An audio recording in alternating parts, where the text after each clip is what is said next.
Hello, everybody, and welcome to The Night Owl, a show that we do twice a week where we discuss all the latest in pop culture news, TV and movie reviews, gaming news, and just the general conversations of the day.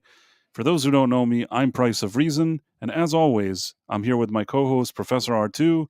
How's it going, Professor? As always, I am here. Hello there, everybody out there in YouTube land. How are we all doing this evening? It's good to see everybody here in chat. And to get us started off, Mary White has given you a mighty generous gift, sir. Well, I'm just opening it up right now, but Yeah. I want to say, even before I even look, Mary White is always very generous. She also helps out, and I'm always very grateful. So just wanted to say that even before I saw you.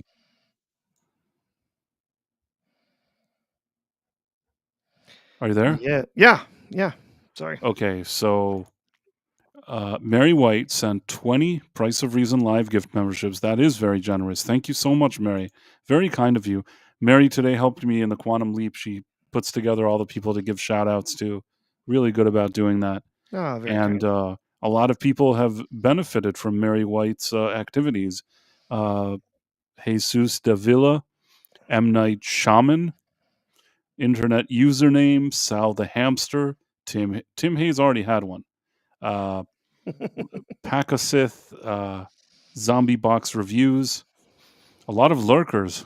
Optimistic Pessimism, Anthem 21X, Michael S. Archer, AMSS, Rob Altus, Poker Ace 66666, Gavin Blackburn, the Padawannabe, Vex Electronica, Vex got awarded, Taka.Razer, CC Karaoke, Isaac556X45, Rida Ibn Muhammad, Scribelight got one, Caleb Levine, Yidhus, Tammy Hayes already had one. Yeah, I think that's all of them. I think Scribelight was the last of the 20. Oh, okay. Yeah. And then she also gave, and I want to, let me see if I can really highlight this because this is very nice of her. In addition to all of that, she gave a $2 super chat. And the $2 super chat also comes with a message. Let me see if I can put this up here. I'm going to share it right now. We really appreciate that, Mary. Mary is a mod here, and she helps regardless, but this is also very nice. Let's see. Here, happy 1K subscribers. That is true. On YouTube, as you know, there's a designated channel for live streams in addition to another channel that's just for reviews. So the live stream one is a newer one, and on that one we were able to get to 1,000. So I want to thank you, and thank you very much, Mary. I actually had a different milestone on the main channel, but it's not. It's I try not to. I usually the 1K I was willing to do a celebration, but usually I kind of keep quiet about this stuff because for me, I think the idea is to continue to do the work and to continue to build whatever it is that we do. And if people enjoy it, that's great. I don't like to usually dwell so much on numbers, but even on the main channel, there were some pretty nice developments. So I want to thank anybody that's supporting any of my channels, whether it's on YouTube or on Rumble. Rumble, there's also a really really great great group of people that support this channel on Rumble. Rumble is also the headquarters of the Night Owl because Rumble supports freedom of speech. And as I always say, if you're watching through the app now and you happen to be watching this show and you're not yet signed up for Rumble, because you can watch stuff even if you're not signed up, you should sign up. It's free. And then you should follow us so you always know when we're streaming. And yeah, so a lot of great stuff. If I look now between X and between Rumble and between the two YouTube channels, I really feel that there's been growth, if that makes any sense. Growth is good. Yeah, but it's also like organic growth. It's not like a stunted growth. It's also not that I had like a video of a cat like drinking beer, like you know what I'm saying, like a cat like drinking a pint and smoking a cigar, and everybody's like, we love that video, and then you have suddenly a lot of people following you, but then you know you don't really know how you don't really know what to do with that.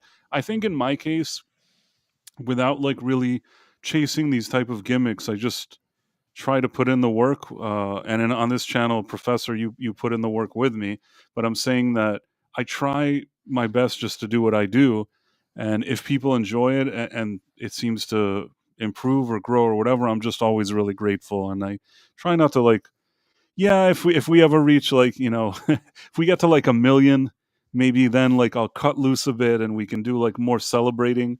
But at this point, I think that you got to put in the work and hope that people enjoy what you do. Yep, yep. And David Costin wants to know why you don't like Superman. He says, "What's the problem?" What's the problem? Who said it? David Costin in the chat. David Costin. Let me see. Why didn't you like Superman? What's the problem? Is this in the okay? High price and Professor. Why didn't you like Superman? What's the problem? So the thing with Superman is, and I've said it before because I think people also don't understand me. Even some people that looked at my review. Did you see that I posted a review on my review channel, Sure. Professor? Yeah, Did you get a chance to watch it? I did. What did you think? What did What? you think? No, what? I watched through it. Yeah. No, I know. Was it okay? Because I got a lot of No, it's fine. It was fine. I got a lot of shit from people. You know that? Yeah. A- Yeah, And I know. Well, there's a lot of people out there want this to be the next great film. They're really in love with it. And I can feel what they're feeling. I can see that some of them were willing to be a little bit more uh let things go a little bit more than usual. But at the same time, I can see a lot of what it is that you have to say as well.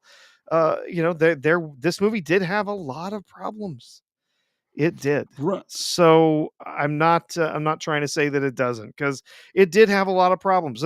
For me, I enjoyed my experience in the film, and some of those things I was willing to let go. Kind of let them slide, because I felt like I had a good time in the theater. But I don't think that anything that you mentioned is necessarily wrong. It's there. We do have every single dude that we see in the show is crying, except for Jimmy Olsen, right? I mean, right, yeah, Superman's crying, Lex Luthor's crying, Superman's dad's crying. I didn't particularly like the way that they characterized uh, Clark's parents. Not that they're awful, but they felt like it was a little too far, like towards them being bumpkins, instead of just sort of being salt of the earth kind of people. And I agree on that somewhat too. It's just a matter of how much you took that in and how much that actually changed your perception of the movie for you. For me, I see that it was there, but it didn't ruin the experience for me. So I was willing to let it go a little bit more, but I don't necessarily think that any of the points that you brought up are really, completely off base. It's just a matter of how much you're taking those in and how much that changes your experience of the film. I think that that what annoyed me is some of these comments are just so I don't care if somebody comes and says, "Hey, I like this review," or if people come and say, and sometimes I even answer them. They say, "You know what? I disagree with you. I went to the movie and I enjoyed it." And in those cases, I sometimes just write to them, "Great, like I'm so happy that you enjoyed it. I really wanted to enjoy it. I ended up not liking it." I'm happy to have a conversation like that. We don't always have to agree. We were on Midnight's Edge after dark before, and it's obvious that I don't see eye to eye with Tom or Nick on how I feel about this movie. But we went back and forth. We poked fun at each other. There was a intense arguments, and then by the end of the stream, we're all laughing. You know what I mean? Yeah. There's no. At the end of the day, this is the kind of stuff I like. I like the fact that we can sit around and argue about the merits of some movie, And sometimes there's a movie that's divisive, and we can kind of talk about it and argue, and there's nothing wrong with it. And I think there are, we do have there. Oh boy, are there plenty of shills out there? There's plenty of shills who are more than happy. Oh, excuse me, more than happy to just you know rave about every little thing that comes out. And they're gonna give it a, oh, it's a 10 out of 10, 11 out of 10, right? It's gonna be it's a rave every single time. And then you also, I mean, genuinely, you do have a segment of reviewers, especially on YouTube, who want to shit on everything. Nothing is ever good. Nothing. There's never anything, and they want to yell woke, and they want to whatever. And again, there is a segment of those out there, and I also think that their reviews not necessarily all that useful as just the same as those who would just rave out about every single movie that you see. So and I don't think you did that, Brian. I think you called out specifically what the things were that you had an issue with. It wasn't just going into it to to dump all over it. So I do want to go show you some of the comments that I got. The kind of this is the stuff that I think that is just kind of mean spirited of people. So somebody comes and writes AI crap. It's like, I don't even care. You don't like what I said and you think I'm stupid, or you don't like what I do. That's perfectly fine. Say like, I don't agree with you. I think you're an idiot. That I can respect. Okay. You don't agree with me. You think I'm dumb. Fine. AI crap is just such a mean thing to do. And I'll tell you why, because it isn't AI crap. You know what I mean? Like I don't know if people know, and I've been doing this for a long time. I've been doing this before they even had AI available like that. So what I do is that every video that I have, I basically sit there and start like talking. Sometimes I do a video of me just talking, sometimes for an hour, about a lot of things that I want to talk about. And then I go through stuff, I take ideas, I make sure there's a script. This isn't a situation that I pressed a button and like an AI wrote a script for me. It's like how you told me last week that there was a professor that thought that you didn't write something? yeah. That's how I feel when people write that, because you like it, you don't like it, you hate me, you don't hate me, you agree, you don't agree, but don't come up with some weird accusation. And I answered this guy. I wrote, dude, I'm not AI, and this is my real voice, because I thought he meant the voice. Said I've been reviewing movies for years on this channel, and I appear on live streams regularly on a bunch of different channels. It's fine if you don't like my review, but you don't have to resort to insults, even if we don't share the same opinion on a movie.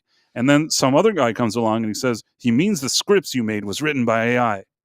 And then again, I say, I can assure you that I myself have written this script. There's nothing here that would suggest that I used AI, not for the script and not for my voice. And you could look a few years back on this channel before people were even using AI, and my script writing is consistent. And always when I make a good point, these people never answer it. Yep. I don't know why. I maybe I'm petty that this bothers me. You know what I mean? Like it's sort of. I don't know why this insult is the one that kind of annoys me.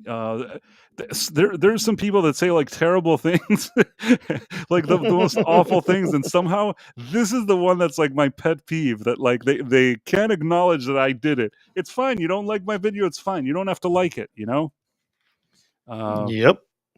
Oh, and then another person wrote, "I hate AI narration."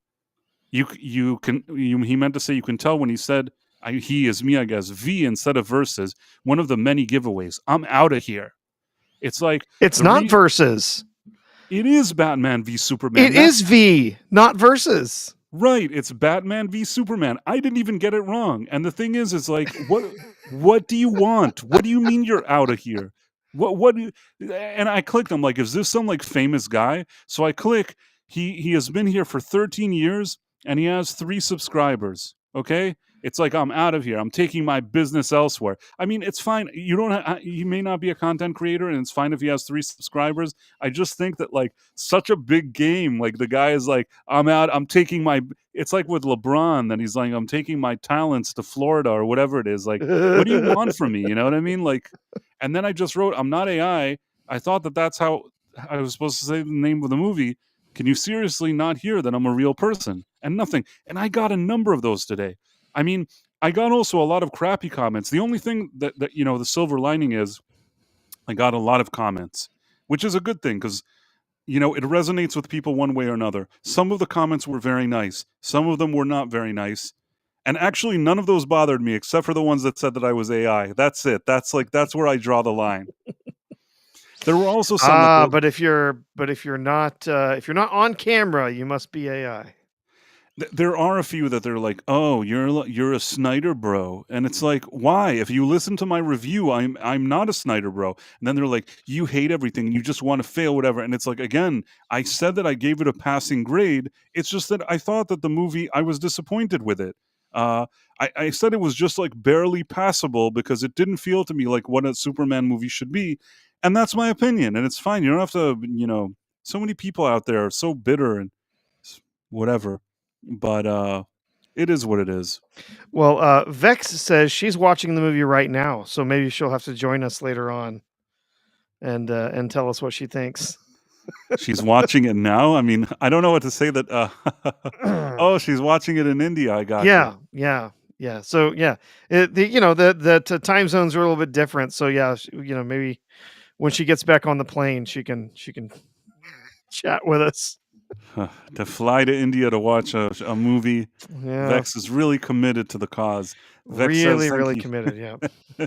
Thank you for whoever gifted me a membership. The only thing with India though is that I hear that when you go to India to watch movies, from what I understand, the quality isn't always very good on the type of screens they have, if you know what I mean. No, it's not. The quality is not very, very good. And yeah, and sometimes there's that I don't know why it is in India they do this, but there's like text that floats around on the screen. It's kind of distracting. Or sometimes it's like they want you to gamble somewhere. They're like, "Do you Yeah, wanna the gamble constant at this nagging casino?" about going to gamble is a Right, they little want you to annoying go to as their well. casino for sure. Yida says that his price is kryptonite. Yes, my kryptonite is that the thing when they're like, "It's AI crap." It's like, dude, just don't write anything. You don't know that. You're just saying that. So what if you can't see my face? It doesn't mean that I'm not a real person. Ugh. Like I guess what I'm saying is the minimum of any kind of research, whether on my channel or even a Google search or anything. Like even if you Google price of reason, you'll probably be able to recognize that it's not an AI situation. Yeah. But it is what it is. In any Yeah, case, it is Batman v Superman, and I've hated that title from the minute it was announced. I hate that title because the comic books, Batman versus Superman. This is not a court case. Batman v Superman sounds like a court case. right. I have just hated that title from they first announced. I'm like, that's not the comics are either Batman slash Superman or Batman versus Superman, not V. It, it's just like Right. why did you go with that? Why did that it's not like I've ever watched that movie again. The one time was enough. Yeah. I've not watched anything of the Snyderverse You know more what? than the one minimum time I needed to get through it, and then I was done. I'll tell you what. I saw it in the theater when it came out. And then the reason I watched it again is that somebody said to me there's like an extended cut or something like that. If you watch it, it'll really shine some light on something. And I fell for it. And I think I watched the extended cut and I didn't come out of like I saw it on TV or streaming or whatever it is. I didn't feel like anything drastically changed when it came to my opinion after watching the extended cut. I'm trying to think if there was anything significant that was different. Maybe there was something that I thought was a little better, but it didn't solve the main issue I had with the movie.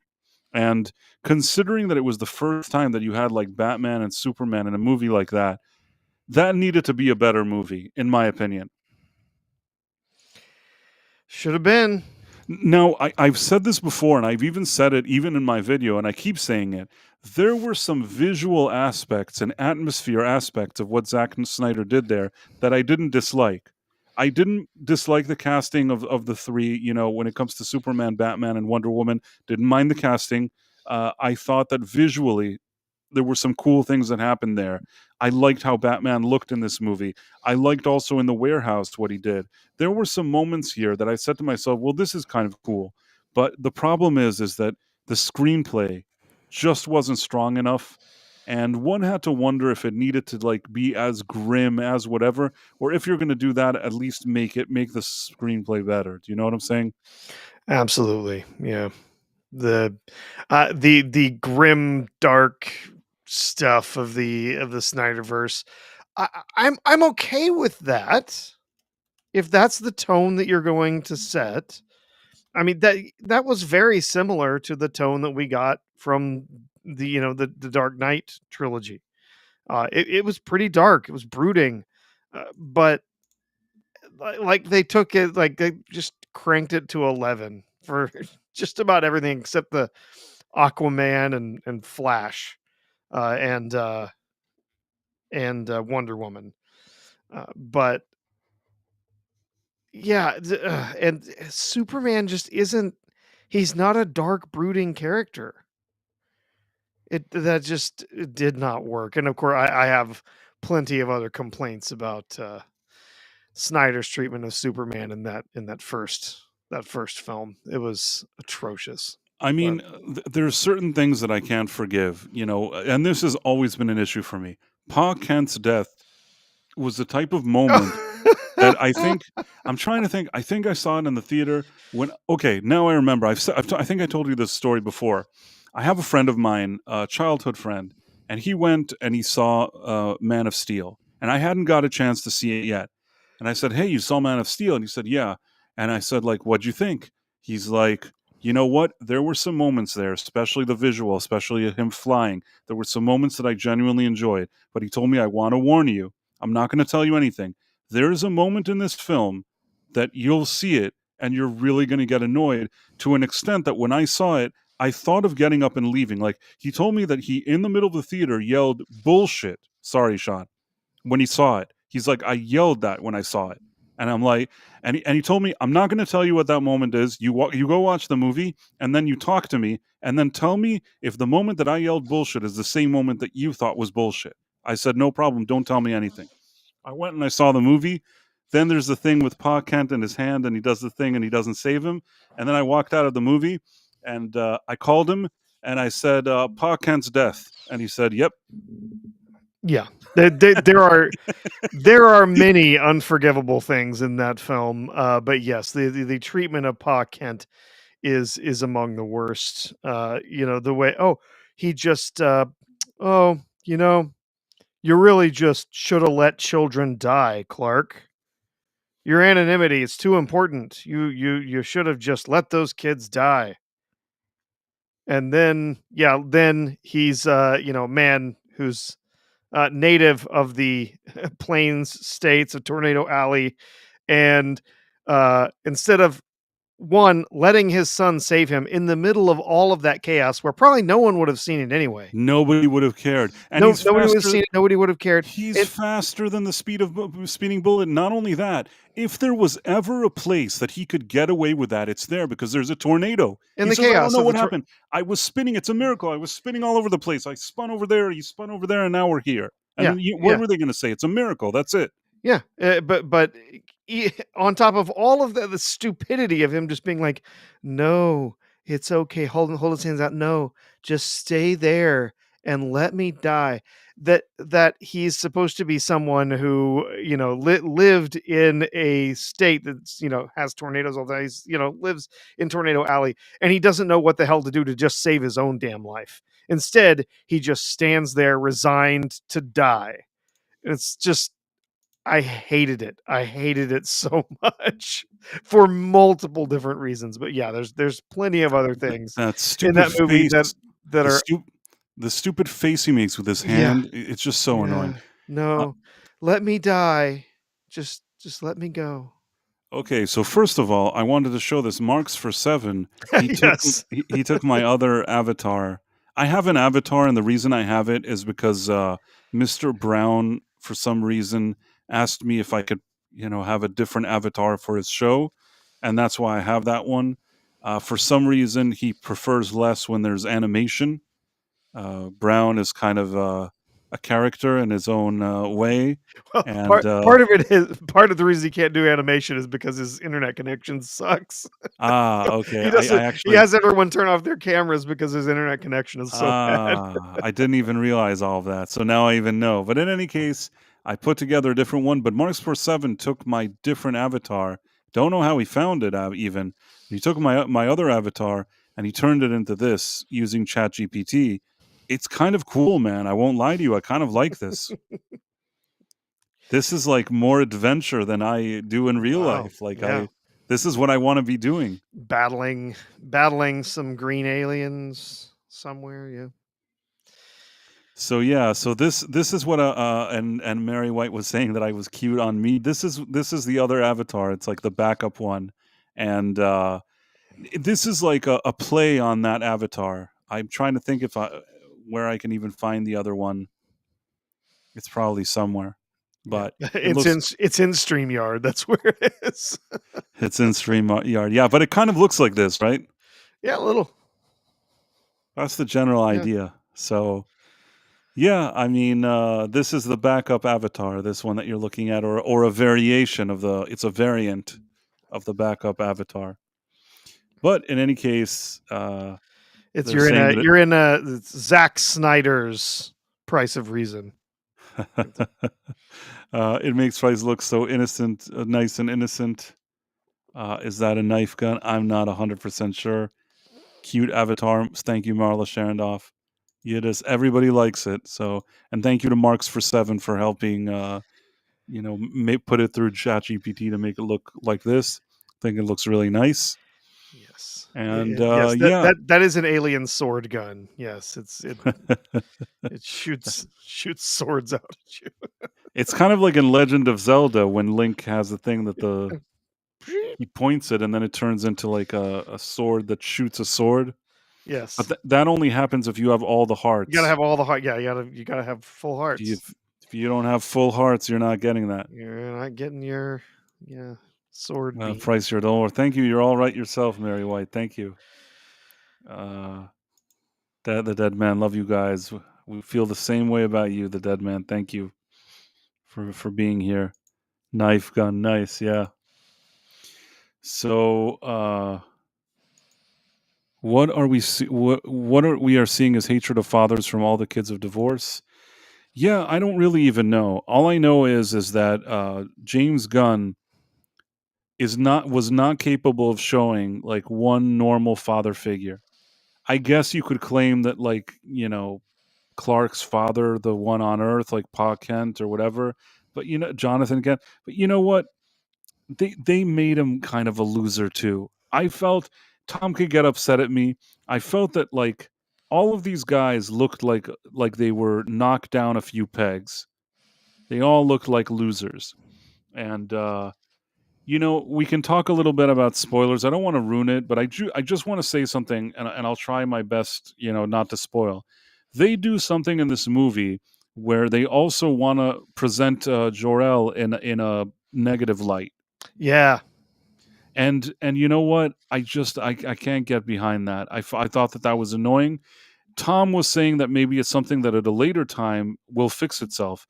I don't know that it will. I mean, maybe if James Gunn sees Backlash, he will retcon in a future one and try to come up with an idea to resolve it. Maybe he thought of the idea in advance, maybe he didn't.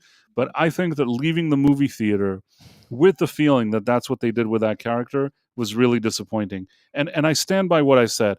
I liked Russell Crowe as Jor-El. You know what? I'm going to go on say something that even a lot of people might not agree. I liked Marlon Brando as Jor-El. Oh, I did too. People are like, Marlon Brando, even Christopher Reeve was like, he didn't even care. He was reading off cue cards. You know what?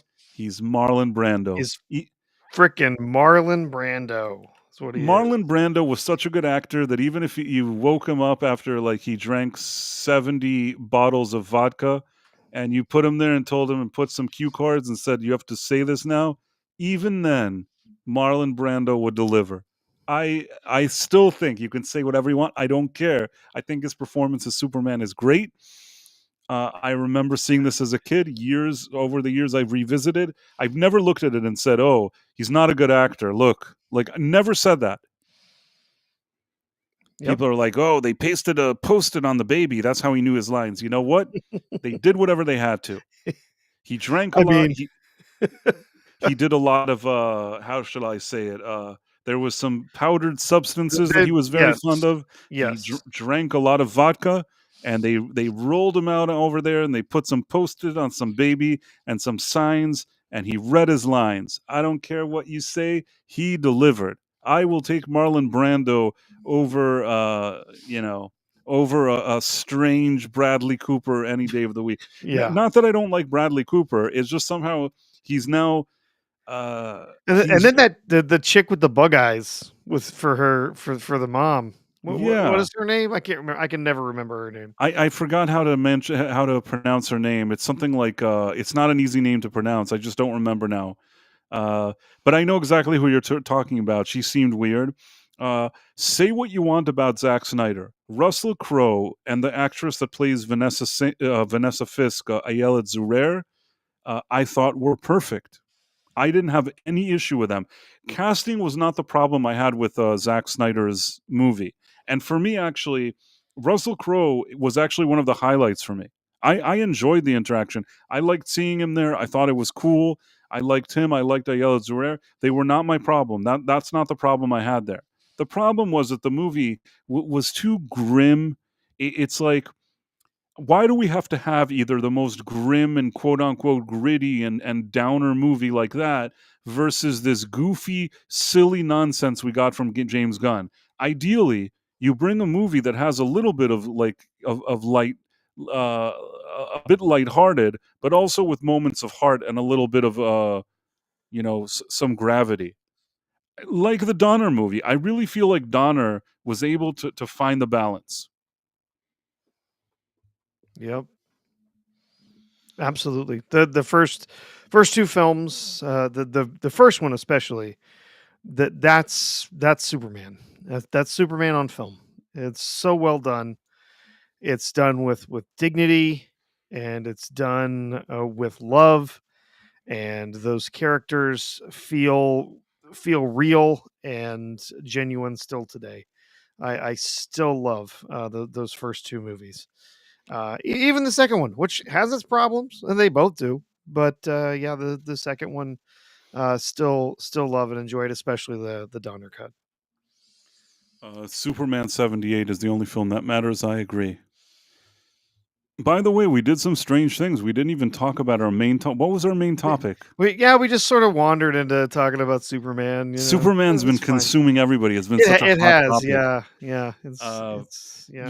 The reason I put that thing here is that I saw that, Trump was saying that the economy is doing great. He was like all excited. I It mean, is. listen, for a few days now, it's been doing fine, but I don't know if it's not a bit soon to, pop the champagne bottles open. I mean, obviously, it's good that it's going up and not down, but markets go up and down. So I don't know. They have been a bit wobbly with all of his tariff stuff. But in any case, and there was also something that was claiming that he did bring jobs back to Americans, and some things were happening. In any case, he was basically saying that he wanted the Fed to lower interest rates again. He really is annoyed with Jerome Powell, but for some reason that guy won't lower them. Let me see for a second. So yeah, my stocks were doing just fine today.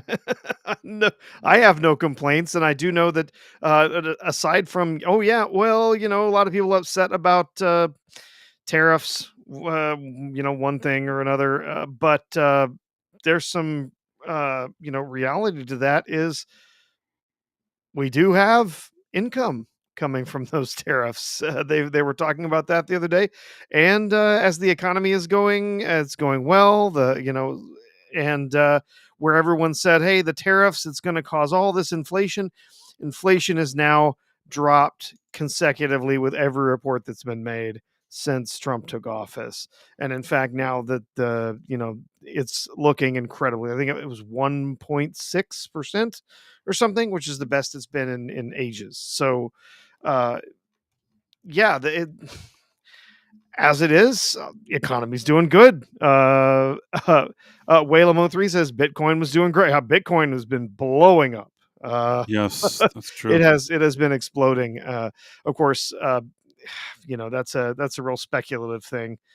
Um, don't necessarily think that's necessarily an indicator of the economy, but it's yeah, it has been doing really well. Was there a specific story or something you wanted to share, Price? I think there was some stuff being said. Let me see if it's this. Okay. Let me try to share it. It's more. I think he was just tweeting a lot of stuff today, where he was complaining, or he tweeted some stuff. I don't know if this is. He calls Jerome Powell too late. Too late demeans the great credit of the USA. We are now again the number one credit in the world. Gigantic comeback. The Fed rate should be reflective of this. We should be at the top of the list. Lower the rate. And there were a few other things. He was annoyed throughout the day. There was something else here. This is something that he wrote. Tech stocks, industrial stocks, and NASDAQ hit all-time high. Record highs. Crypto through the roof. Nvidia is up 40%, 7% since Trump tariffs. USA is taking in hundreds of billions of dollars in tariffs. Country is now back. A great credit. Fed should rapidly lower rate to reflect this strength. USA should be at the top of the list. No inflation. This is Yeah. Yeah. Empress NM over on Rumble says, meh, I've never had warm fuzzies about borrowing money, so interest rates don't impress me much. Well, it's not necessarily about even consumer borrowing, although it would be good for mortgages. But it's more about businesses being able to borrow at better rates. Businesses can borrow at better rates. They take out more loans. They carry more leverage, which means they can take that money and they can grow. They can invest in more infrastructure for their business. They can invest in more trucks. They can buy more equipment. They can hire more people. And so getting those rates down is going to significantly allow businesses to really start revving things up. So I can understand his frustration. He's saying, the economy is already doing well. Stop handling, stop, take the handcuffs off of businesses. And yes, Empress and businesses do operate on debt. In fact, if you don't, you're actually probably going to get in. If you're in a public company, you're going to get in trouble with your investors because your business should operate on some debt, should be leveraged, so that you can take advantage of many different opportunities that you might have. It sounds counterintuitive. You'd think, well, you want your business to operate outside of debt, but that's not necessarily the case. What you want is to be able to have the liquidity that you need. You want to be able to have the money that you need to invest in various things, equipment, so on. And if you can get the loans at a lower rate, then those rates make more sense for how much you're going to have to pay in interest versus how much that new equipment or whatever it is that you're investing in is going to help you grow your business. So again, for some people they say, well, you don't want any debt. But with businesses, if you can take on that debt and that debt is going to help you make more money, then you can offset the cost of having that debt, having to pay back the interest on it with the growth in your business. And in fact, you would generally be expected to in most business models. So that is what Trump is talking about, and he understands that very well. I mean, he's a businessman. He has been for a really long time. uh, carrying some debt, some leverage in your business to help you to gain more and expand and grow. That is really what Trump's looking for. He wants businesses to be unleashed and be able to start really, really growing. And if you're going to be a business that's, say, I don't know, gonna build a new warehouse, build a new factory, build a new, build something new here so that you can produce more of your own product in the US instead of producing it in China. You got to have money there to be able to help you to make those investments to expand on your business. And so I think again that's what his real frustration is here. Not that it wouldn't help consumers, it certainly would. But when you're looking at businesses and how that the business world works, those businesses being able to take on those loans at lower interest rates is a big deal.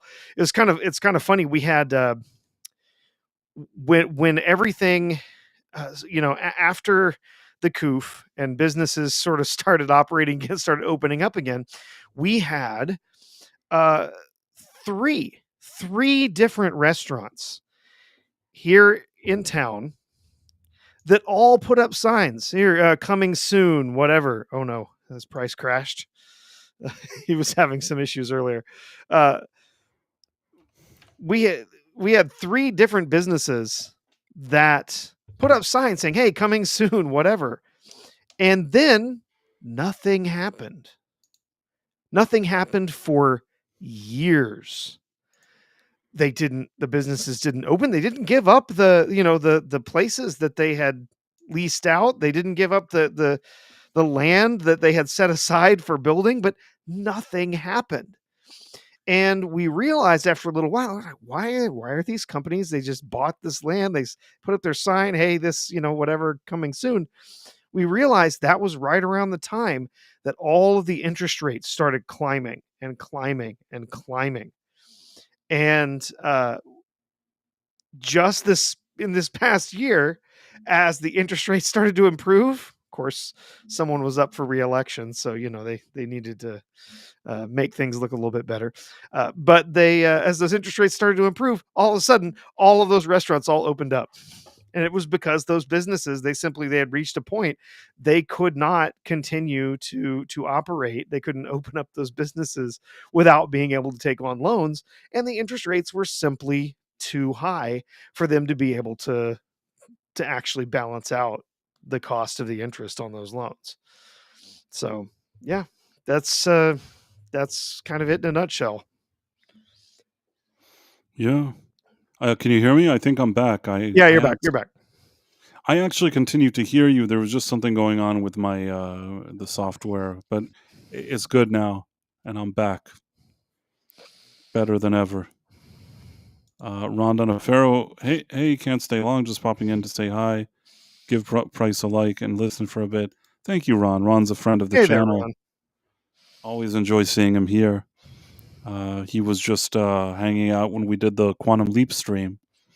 That was an interesting stream. Anyhow, so I always say this, and I say this again. I think that the reason why Jerome Powell is kind of annoying, and the one thing I'll agree with Trump on, is that when Biden was running, he did lower the rates. Mm-hmm. He seemed to try to want to help Biden. And if you're willing to just do whatever just to do, help your buddies, then I guess for me, it kind of, I don't know if to say he's lost credibility. Do you get what I'm saying?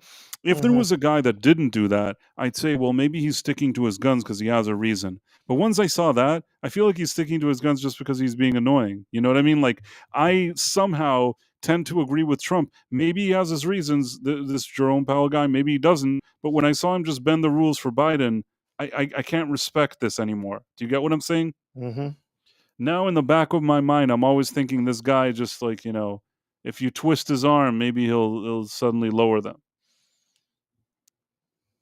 And I get it. He doesn't like Trump and all that stuff, and it's fine. Trump seems to be a character, and probably a lot of people don't necessarily like him, especially people that work with him or within those systems. But at the same time, you did all these favors for Biden. You could do favors here. And the question is, does it really make sense that he never lowers them? I'm trying to think if since Trump elected, he did even lower them once. I don't know. I tend to think that since Trump elected, he didn't even lower them. Like, not even like a symbolic lowering it a little, doing anything. He hasn't done anything. It's like, that's it. He doesn't move. And yeah, I mean, on the flip side, I will say that Trump also created a lot of uncertainty with these tariffs. I'm hoping, Rates the have rates have not changed since November of 2024. and when did they last change? Wasn't it when Biden was like running against Trump? Let's see. Let's see. When was the last time they were lowered? I think that it was like in order to try to give Biden like a bump, suddenly they were lowered. Let's say, when was the last time the rates were lowered? Let's see. They changed. Let's see. There was a 0.5 point cut in September of 2024. Right, and that was the idea was Yep. there that they were trying to help Biden. I mean, the thing is that Yeah. I sometimes Trump can seem petty or he could just seem like almost childish with his stuff, and I understand that. But in this case, I can't really argue with him. First of all, I'll say this. A lot of times, even if he says something in a very kind of blunt and odd way, sometimes there's like a grain of truth behind it. And in this case, I actually can't really argue with him. They did all try to, give Biden a bump, and from the second that Trump was elected, they are not budging on anything, and it just seems kind of weird. Trump, eventually did the tariff thing, and maybe it didn't help him, but I don't know that with or without the tariffs it would have mattered. And it's not like prior to the tariffs that anything mattered. You know what I mean? Yeah. It looks like there was a 0.25 point in December of 2024. So that was the last time it changed. I see. But it was a 0.5 point in September, Right. which Well, I was mean, the first one in a long time. And so yeah, that's really a little well, sus, and right? It's and a little suspicious. He's like, "Oh, just right before the election, hey, we're gonna jump in with this big rate cut right here." It's right, he ridiculous. Yeah. suddenly had a big rate cut right before the election, and even in December, don't forget that Biden was still technically in office, meaning Trump hadn't been sworn in yet. So if Biden wanted to, they could try to still spin it that Biden's doing something good. I don't Mhm. know how much it would have helped them, but I mean, he wasn't in office at that moment, Trump. So he did lower it. The second that Trump got sworn in, the guy is not willing to lower anything. And this Mhm. was even before the tariffs. Do I think that the tariffs and the crazy way he went about them was necessarily helpful to get this guy to lower the rates? Probably not. No. But I also think at the same time that the guy is, as people were saying in the chat, he seems partisan, and I don't have a great feeling about him. That's just my instinct. It's not like something educational or that I claim to be an expert. My instinct is that I don't feel great about that guy. Yes, and now he's saying, "Oh, well, yeah, things look good now, but most of the tariffs haven't actually gone into effect yet, so we can't really. It's far too early for us to actually judge."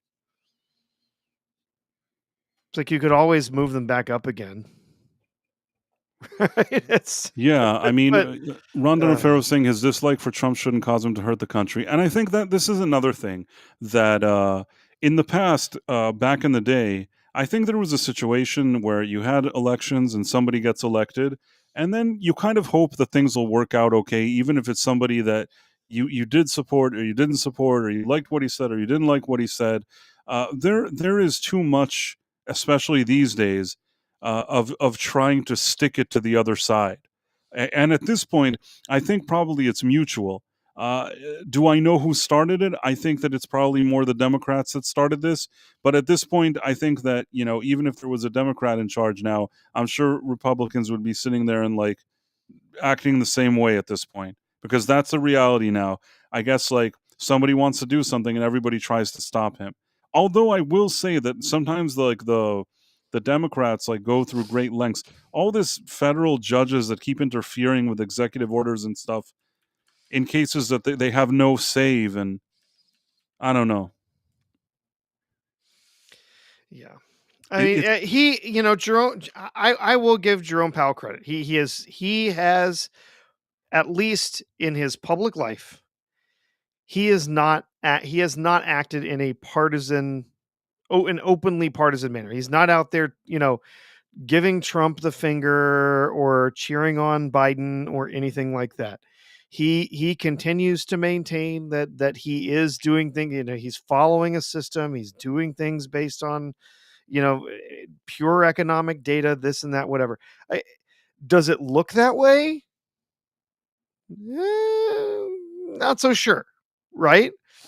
But Yeah. he's maintained that, and he has maintained that for quite some time since he was brought on to run the Fed. So I part of it is you look at it and you see it and you're like, I don't believe in coincidences, right?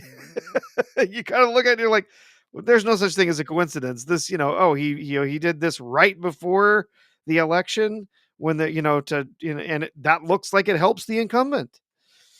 And then now, even though it appears we've got really solid economic data on our side, unemployment is down, the inflation rate is down, that he's refusing to make those changes when that didn't exist last September, right? Yeah, there were improvements. Things were improving on some levels, but not uh what it appears to have been in the last 6 months or so. So it's very, it feels very screwy, right? It feels like there's something else going on. He is ostensibly a Republican, but that doesn't mean he can't be a never Trumper, right? It doesn't mean so. I don't Yeah, absolutely. Yeah, it's hard to say, but yeah, it's I just don't get a good feeling from him. Elizabeth Quince says, "Abolish the reserve, please." And I guess the dead Yeah. man said he's going to sleep. I didn't see that. Did he say that Says I'm or out. not? Yep. Take care, dead man. Or maybe it's Ron Donofrio saying goodnight. I don't know. Somebody was saying goodnight You to know, somebody. The dead man said I'm Oh, out. the dead I'm man out, says, guys. "I'm out, Yeah. guys. Take care, dead Good man. night. Take care." Big supporter of the channel, and we appreciate you being here, bud. Oh, wait. The dead man, he gave a super Was there a chat. super chat earlier that I missed? I'm sorry, the dead man. So Oh, sorry. we did miss one. It just crawled right by, and I didn't see it. It's okay. The dead man, I apologize. We're gonna do your super chat, which we greatly appreciate. The dead man, Price, I only have one question. What's the problem? Okay, I'm gonna risk breaking everything here. Can you hear me? Yeah. Okay, let's see. What's the problem? Could you hear that? I could Okay, hear it, yes. here, but I couldn't hear it. Which okay, I got a new audio interface, and I've been trying to get it working. And so yeah, now I can play my sound effects, but I can't hear that they're playing. So I got to figure that out. So the dead man, thank you for being here. And thank you for the super chat. And I apologize for not seeing it sooner. So hopefully we're still able to hear this. I'm hoping. In any case, I'll just leave it here for a bit. So yeah, so I just don't have a good feeling about him, but it is what it is. Was there anything else going on with Trump today? I don't remember now. I felt like it was a relatively quiet day. There have been some talk. There's been a little bit more on the Epstein list stuff. They've been talking a bit about that. Trump made some statement in regards saying that if they were to release, I don't think he specifically was discussing the list that doesn't exist, but was saying essentially like if they were to release the data, some of the stuff that they do have, that there could be innocent people whose lives could be ruined. Um, guilt by association kind of stuff. Um,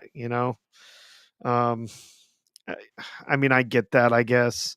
That's kind of what I was getting at when we were talking about it the other day. It was like, okay, so you could release this list, but is it an accurate list? Does it mean everyone on the list slept with an underage kid, underage girl, whatever, or are they there, just because he wanted to get back at somebody, or you know what I mean? Like, it's not actually evidence. It's just it's a list by a criminal pervert. Right. I So, mean, I'm not sure how much you trust pederasts, but I certainly don't. So it's yeah, I mean, I don't I've told you this before. I think that the mistake was to ever sell to the public that you can do this, because what you're I right. right now, let's say that we quantum leap and we're the president, okay? I've quantum leap into the president of the United States. There's a list, which again, the man who may or may not have put this together is not even here anymore. One can discuss why that happened or how that happened, but that's a different matter right now. He's not there anymore. And basically, you have a list with a lot of people that are very, very powerful and influential, maybe world leaders, things like that, royal family members, the billionaires, who knows what you have there, and it says their name on some list. The amount of things that could happen if you release this list are crazy. And the question is if the list is reliable and if you can even just do this. And in some cases, there could even be international incidents. I mean, let's say there's some country and the head of that country, I don't want to start naming or saying or speculating, the head of that country is on that list. And let's say maybe even you know something. If you now go and make a big deal out of this thing that you know, this could be like an international incident. You know what I mean? And you can say, but wait, what about justice for the victims and things like that? And I understand that. And generally, you want there to be justice for them, but unfortunately, sometimes when it comes to world leaders and things that are in the balance that are a lot bigger than that and maybe not even enforceable in some situations, you may be creating like international incidents. So the way I see it, they should have never even promised this thing. I don't know why they promised. When they kept saying it, I told you that I never really believed that they would release it. And once they invited those people to the White House, the influencers, and they gave them like what's it like, portfolio? What did they give them? Like binders, the binders, Binders full of underage women have. whatever it was. That they had like binders of crap in there that they handed them. They took the photo op outside the White House. Oh yeah, That was a bunch of weird bullshit. You know yeah. what I No, mean? yeah. That had all of the flight logs in it. I think. Yeah. Yeah, I don't even know what they wanted, really. So, yeah, and then at the end, Willem says the list is like the ring. Yeah, on the other hand, you have that list, and maybe you can get certain countries to bend on things that you need them to. And for those saying like, "What are you crazy?" That they wouldn't pursue them in order to get justice for the victims, and they blackmail them and try to get them to do stuff that they want. Anything is possible. Anything is possible. We're dealing with like with things that are I don't know if to say above our pay grade here, but there's certain things that I'm sure we're not privy to. And I think that even if those kind of Bongino and Patel and Bondi or any of those people initially wanted to do this, I feel like when the time came and somebody thought that they were going to do something, probably like people in suits showed up, like mysterious people in suits showed up and explained some things to them. Do you get what I'm saying? Yep.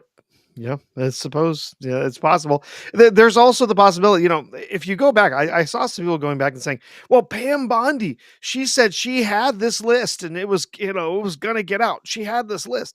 When you actually go back and listen to the stuff that Pam Bondi said during various different interviews, she said essentially that the Epstein stuff, like all the files, were on her desk. She was going to, get to them and read them and whatever.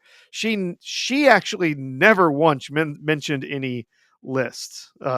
And now Whalem, now I've just got it stuck in my head. One list to bring them all, one list to find them,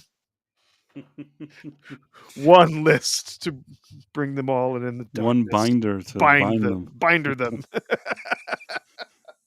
Yeah, I mean, they mishandled this whole situation, and once you sell something to the public and you don't follow through with it, Yep. it's always going to look bad. I know what Elon Musk tweeted and then deleted. I don't know if he's on or not on. We already know that there were flight logs that he may have used his plane or not used his plane. And this is the other thing. I understand that being associated with that guy is a red flag in general. But at Yeah. the same time, keep in mind that these are all like very rich and wealthy people. He may have had a plane. Sometimes this guy used that guy's plane. Sometimes these people fly with that guy's plane. Sometimes you have these weird courtesies with like rich billionaires and planes. It may seem weird to us, but at the same time, somebody using his plane to fly somewhere still may not say that, may not confirm that that person was involved in wrongdoing. Now, between all the people that were supposedly flying around, are there probably some people that may have done something that wasn't good?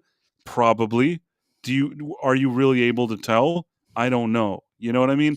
I think that Mm-hmm. there's information that we Yeah. don't know. They don't want to release that information, and you can try to deduce a lot of different things, but all of that is really speculation at this point. Yeah. Yep. Well, it's just, remember, it's Stephen Mack mentions, hey, weren't they going to tell us who killed JFK?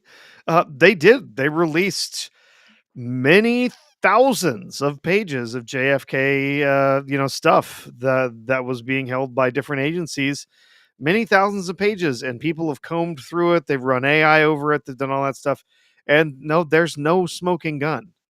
And when you really kind of bring these different examples together, uh, there's no guarantee that if you opened up any of the stuff that's in these files that they have on Jeffrey Epstein, and all the crap that was going on with him, that that there's going to be a smoking gun there either, right? There's no guarantees of that stuff. Yeah, they opened up all the JFK stuff. I think, have they gotten to all of the Martin Luther King Jr. stuff yet? I think that was also coming at some I don't point. think they've gotten to anything, and I think we're never going to know.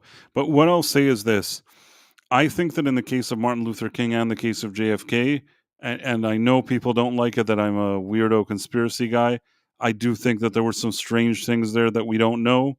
And it's the type of things that, if I'm right on what they are, it's things that they've already been swept under the carpet long ago, and so much time has passed, and so many people are already not here that whatever that was, you're not going to be able to do much with it.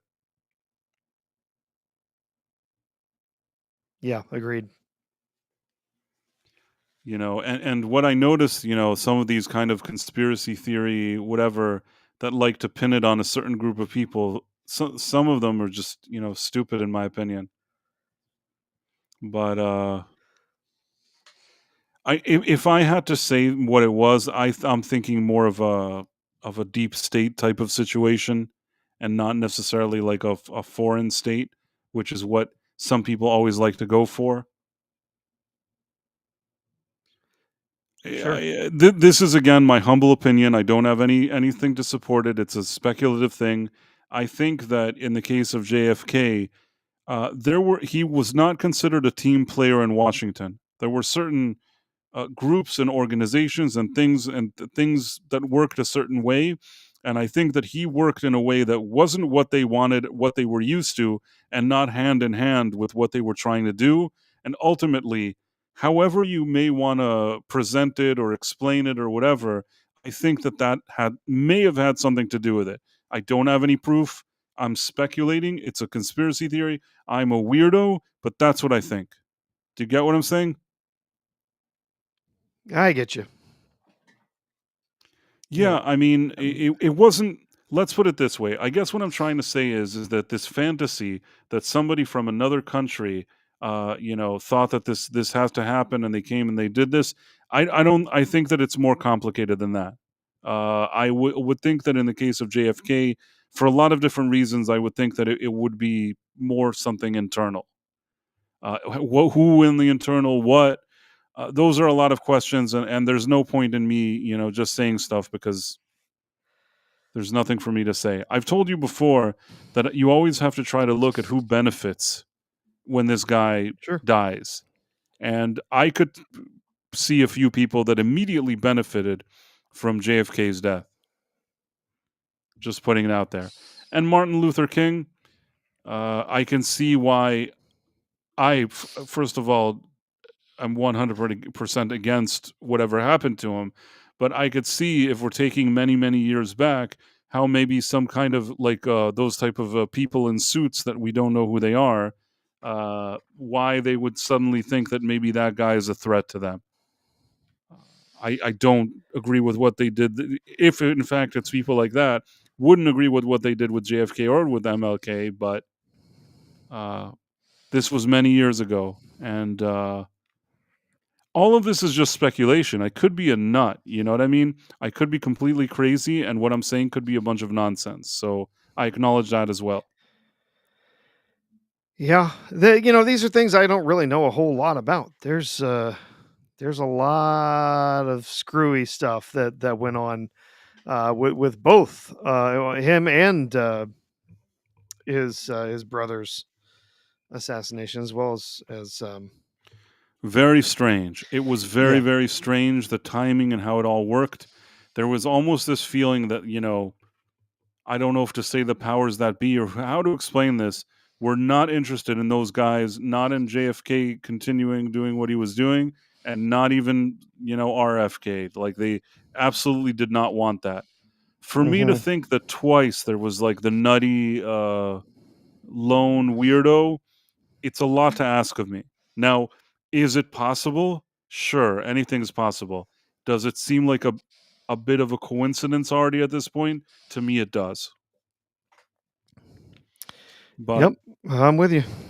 and yeah, Know and what you some mean? people even yeah, and this is something that you saw in the movie JFK, where they basically saying that Oswald could have been some kind of patsy, that they sort of pinned this whole thing on him, and the best and easiest way to make this whole thing go away when he's no longer there. You know what I'm saying? He's there, he can talk and say a bunch of stuff, but he's not there, so he can't say anything. So we don't know. Uh, that's why, I mean, it could go either way. It could be some crazy guy came and wanted to, shoot him or whatever it is, or it could be that somebody nudged that crazy guy. I don't know. Yeah. And also, you know how they said, "Oh, we're not going to release the files for another 80 years, 70 years." You know why they did that? Because after 70 years, what the heck are you going to do? You Yeah. know what I mean? Like it happened in 19 what was it? 1962, 1963. He died in 62, right? Gosh, I don't remember. I 63, was I sorry. was not around then. Sorry, 63. No, no, I should know this. So it was I wasn't either, but it was 63. No, he was I think he was elected again in 60, whatever it is. He died in 63, and imagine they're like, "Oh, there's only documents and we're going to release them like, 60 years later or whatever it is." Why do you need to release them 60 years later? Why? Because most of the people that were involved in anything, if at all, they're no longer around. There's nobody for you to talk to. Go find witnesses that were on the grassy knoll. Nobody is here to tell you anything. It's so far ahead the time from that day that, maybe you could try to find a few 90-year-old people if they're still around, but who even knows? It's that Mhm. to me, that's how you kind of take something and sweep it under the carpet. And again, this is just my opinion. Have no proof, don't know what I'm talking about, and just speculating. Here at the Night Owl, we like to speculate on weird things without taking any responsibility whatsoever on anything. Because Mhm. if, let's say, Oswald was in fact like some weirdo that like defected in Russia and whatever, how did he get back here? Oh, yeah. It's a interesting question. Yeah, I mean, the thing people are saying, there was the whole situation with Jack Ruby. So what happened is that Ruby, he's the one that deleted Oswald. And the thing with Ruby is that he himself was sick with cancer, I believe. So according to the story that we're told, and maybe it's true, maybe it happened 100%, it's just a bizarre occurrence, okay? Oswald alone was in that library, whatever deposit, whatever he was in that room, and then he was able to miraculously do like some of the best shooting ever in the history of shooting from that window. And then the next thing you know, he runs off into a theater where he's immediately, everybody knows where he is and he's arrested. In like 5 seconds, they're already arresting the guy. It did seem very quick that he got there and they knew. Something about it is strange. In JFK, some people thought it was like a rendezvous for him of sorts. I don't know if that's true. Uh, at the end of the day, they grab him, they put him in custody. Another guy comes who seems like a shady guy, seemingly to begin with. He comes and he gets rid of him. And then the guy that did that, he ends up like dying in jail because he had cancer. Mm-hmm. This is a lot of strange coincidences. You know what I mean? Like one could think that maybe they come to the guy with the cancer and say something like, "Hey, you know, maybe your family gets money here." Do you get what I'm Mm-hmm. saying, Professor? Yep. Yep. Now, do I have any proof of this? No. Do I know what I'm talking about? Not at all. This is all theoretical, weird stuff that I'm saying, and there's nothing to support it. Just want to make that clear. Mm-hmm. You know who misses? Not a real sniper. What is it? What do you mean by that, Adam Gray?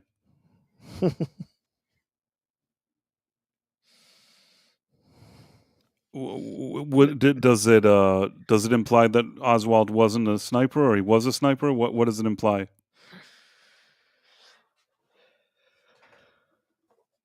Professor? Oh, I had no idea. All right. I don't know what this means. It'll be another It's a, mystery. yeah. It's all just, you know, it's all just thinking out loud. There's an awful lot of coincidences, a lot of, different scenarios that play out. Some of them seem more likely than others. He was talking about Trump's near miss. He was saying, who misses? Not a real sniper. Yeah. Yeah, I don't really know, but it looked like something did hit Trump, in Oh, his it did hit situation. him. Yeah, it did hit him. I believe that it hit him. He was bleeding.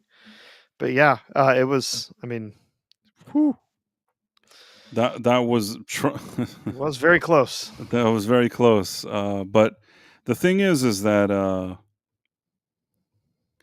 that was I think that because Trump turned his head or something. Yeah. Oh yeah. If he had not turned his head when he did to look at the screen, it would have taken the back of his head off. Yep. Yep. Well, And those were some dark things that we went yes, to. we would we would have been in a really different country at this point. Um, Yeah, I to mean, to have a major candidate for office assassinated during a campaign, that would have been Whalem said Trump had pure luck. It was very lucky, very very lucky. luck, divine intervention, something. Yeah. It was extremely lucky. There's nothing I can say about that. Uh, you know what though? I did want to talk to you about something completely unrelated. Are you with me? Unrelated to political assassinations and I'm conspiracy steering theories? away, from that. Whoa. Okay. So I actually saw a movie this week that I wanted to see for a while, and I didn't get a chance to see it, and I finally went and I saw it. You finally saw Superman, huh? No, that Oh, that I something saw else, that. something else, something else. Something else. So I saw the movie Megan 2.0. M3gan 2.0? Yes, Threegan 2.0. It's Megan 2.0. I saw this. Now, I don't know. Did you see Megan 1? Nah, that's not my bag. I'll tell you what. I actually, I like to see movies sometimes with different genres, and I just, I have the pass that I get to see movies. And I think that when Megan came out, the first one, I was just kind of intrigued when I looked at the trailers, and I thought this is probably going to be a terrible movie, but you know what? I'm going to go see it. And my expectations from the first Megan movie were like zero. I expected nothing. And I sat there, and Professor, I'm telling you that first Megan movie, I was pleasantly surprised by it. I thought that for whatever it was trying to do, it was actually rather interesting. and well made. And I think the original had a budget of like $12 million. Considering the budget that it had, I thought that what they did was phenomenal work with the doll and with all that stuff. I Mhm. thought that like it was such a great example for taking an interesting idea, not spending a million, like it's spending a million, of course, but not like a gazillion dollars, and working smart and efficiently. And I was really impressed with what happened in the first one. So said to myself, I'm looking forward to this second one. Uh, but then this one came out, and I didn't really have time to watch it. And I finally went, and man, is this movie crappy. I mean, I don't know how this has a 57. 57 is a super generous score. You know what I'm saying? Like, I don't Sure. understand how this, and 82 from the popcorn meter. I do not trust Rotten Tomatoes anymore. Their popcorn meter, I see. One of the problems that I keep telling people is Fandango owns Rotten Tomatoes, and Yeah. Fandango wants to sell you tickets. So what I've noticed is, and this is me speculating here at Price of Reason Studios, we speculate. We don't know what we're talking about, and I have no evidence to support this. Take it with a grain of salt. I don't know what I'm saying. So what I'm saying is that the 82%. You know what the conclusion I have now is. They wait for the critics to come out. If the critics give this a decent score, if it's like a 90, well, at that moment in time, they don't have to do anything. Okay. If the critics give something that's not so great, they still want to sell tickets. Even now, look, Megan 2, you see it says buy tickets. Hmm.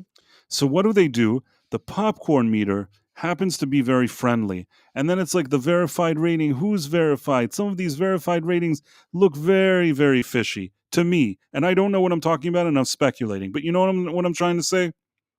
Yep. You can't be the company that wants to sell the ticket and pretending to also give like legitimate scores. You know what I mean? Like, something about that doesn't work for me. I think that for TV shows and series, maybe you'll get a little more honesty sometimes. Even there, not for sure, because some of these studios have relationships with Fandango regardless, but maybe you have more of a chance. But on a movie that they can make money off of, they will always. So if the critics is low, they always say, well, the audience tomato meter higher. 82 is seemingly fresh, right? You think, well, the critics are stuffy. 82 is great. I'm telling you, this thing, I don't even think it's a 57, even from, shouldn't have been from the critics. Uh, it's certainly, I can't imagine anybody giving this an 82. The reason why maybe they give 57 is that maybe they think that there's a bit of a female empowerment underlying theme here. I don't really think there is. So, I mean, I don't see it that way, but maybe that's part of the reason why they have something. But in any case, do you know what the first movie was about? Well, there's like a kid that wants like has like a friend that's a robot, and it goes Hey, crazy. senpai. Yes. Basically, you're absolutely right. What happened is that It's like an AI that's in the robot, and like it becomes sentient and starts killing people. I mean, it requires a lot of suspension of disbelief to Yeah. begin with, but I think the first movie, surprisingly, had some interesting ideas behind it. It starts off that there's like, this woman who works in high tech. Her sister and her husband, die in a car accident, and their daughter, she's their godmother, and without anybody that they know what to do with it, they give her, like, she's the one that needs to care for her now, but she's totally focused on doing this kind of high tech thing. She's working on this kind of AI robot. That the idea is that it can help like moms like to watch the kids or something like that. And initially, there's a lot of excitement around this doll, and they do it, and she brings it home for her to work with his daughter. And the daughter, maybe she was in the car when they had the accident. She has a little bit of trauma herself. Initially it looks like this doll is like a big success, and all these people want to like manufacture more of her and things like that. But then with all this AI, the doll starts becoming like self-aware, and rather than like taking care of the girl, she starts doing crazy stuff. And without spoiling every detail, so even some people end up not alive anymore, if you know what I mean. Hmm. And then some people say it's like the girl boss Chucky. You know what, it's fair enough, but I will tell you this. It may be the girl boss Chucky, but it was well made. There were moments that I thought like were kind of creepy. There were moments in that first movie that I found myself actually chuckling. There, it had a bit of satire to it. You know what I mean? Like it knew it knew what it was trying to do, and it was sort of a hybrid between some satire, some like sci-fi high tech, and a little bit of horror. And that first movie, genuinely surprised by it. I'm not saying I saw it and thought this is the best movie I've ever seen, but that was way better than what I thought it would be. I actually walked out of the theater thinking to myself, you know what? I had a pretty good time at the theater now, something that I did not expect like while walking in. This second one, I had hoped that it would be along the same lines. And man, they tried to go in this movie for an idea that the original doll from the first movie somehow like the AI of her returns, but the problem is that there's like another doll that somebody made who's become evil, so they're trying to take the original evil doll, make her good and go battle with the evil doll. And even if you think that there's an interesting idea behind that, the execution, at least in my opinion, is so poor that it's really, I sat there like really bored for long stretches of this movie. This is a movie that's supposed to have you at the edge of your seat. If there's like dolls going around killing a bunch of people and you're sitting around and you're bored, there's something wrong with this movie. You know what I mean? Hmm. Yeah, that's Yeah, Girl Boss Chucky is funny, senpai. That was actually senpai. That was funny. Girl Boss Chucky is funny, but somebody said, "Was what is it? What is was it as good as Highlander 2?" Man, Highlander 2 is one of the worst movies I've ever seen. I don't think that it it wasn't as bad as Highlander 2, but at the same time, I had much higher expectations from Highlander 2. Highlander oh was yeah.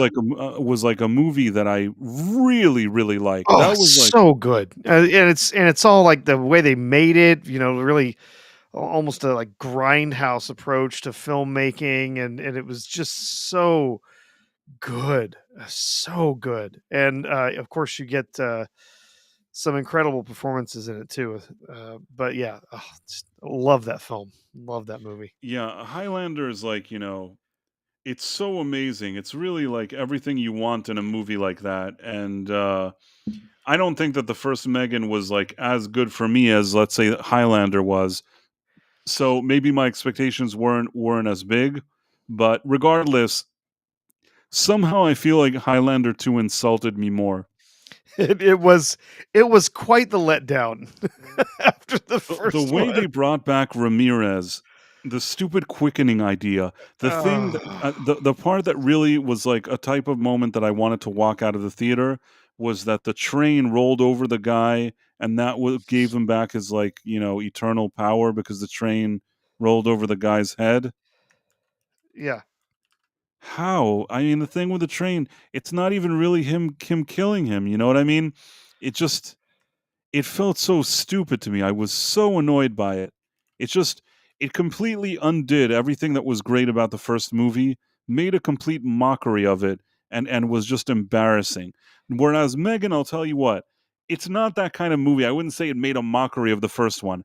I think that with Megan too, you had an idea that wasn't terrible, but man, the execution wasn't good. And I think that the reason why I think this movie, the second one, wasn't good was a syndrome that I like to call the Patty Jenkins syndrome. Now, what's the Patty Jenkins syndrome? The first movie, the person that was like wrote the story for it, I think, was James Wan, and then there was some other lady that she wrote the screenplay, and this guy I don't remember his name was the director. Now for this movie, the guy was the director for the first one was suddenly writing the main screenwriter for the second one. It's like, dude, you did a good job at directing. You're the director. You being a decent director doesn't mean you need to write the screenplay. In fact, Mhm. like James Wan, you make like the Saw movies, you may like whatever Fast and Furious, whatever weird horror movies he's done. You can like him or not like him. At least he's sort of an industry veteran. He's been doing this for a long time. He has experience putting this together. This other guy, I don't know why they gave him carte blanche to write the script. He obviously did not know how to put together a screenplay because there was a kernel of an idea here that I didn't hate. It's just that the execution is so poor and my popcorn meter would not be 82. This would not get a passing grade for me. It's still in theaters Ooh, now. It's a relatively new movie, but it's not doing well in the theater and doesn't surprise me. I'm yeah. sure the word of mouth is terrible. If the first one was like a surprise hit, this one is the opposite, and I can understand why. I'm trying to think. I thought of doing a review. I just don't have time. I don't know if I would give this more than like a 35 or a 40, something between a 35 and a 40. Like if I was generous, maybe a 40. There were a few scenes in it that I thought looked cool, but man, is this movie, it's unacceptable. Unacceptable. It's like you know how back in the 80s you saw like a hacker in front of a computer like pressing a few buttons, and he hacked like into, we see this still until today, and he hacked like into like the whole world, you know what I'm saying? Oh yeah. Kind of like Hacker Man in Kung Fury. Yes. That's why I loved Kung Fury, because Hacker Man, I totally got it. Like that, there were many movies that you had like a Hacker Man type of situation in the 80s. The science and technology that they go through in order to do stuff that's like supposedly really high tech and interesting, it's on a Hacker Man level.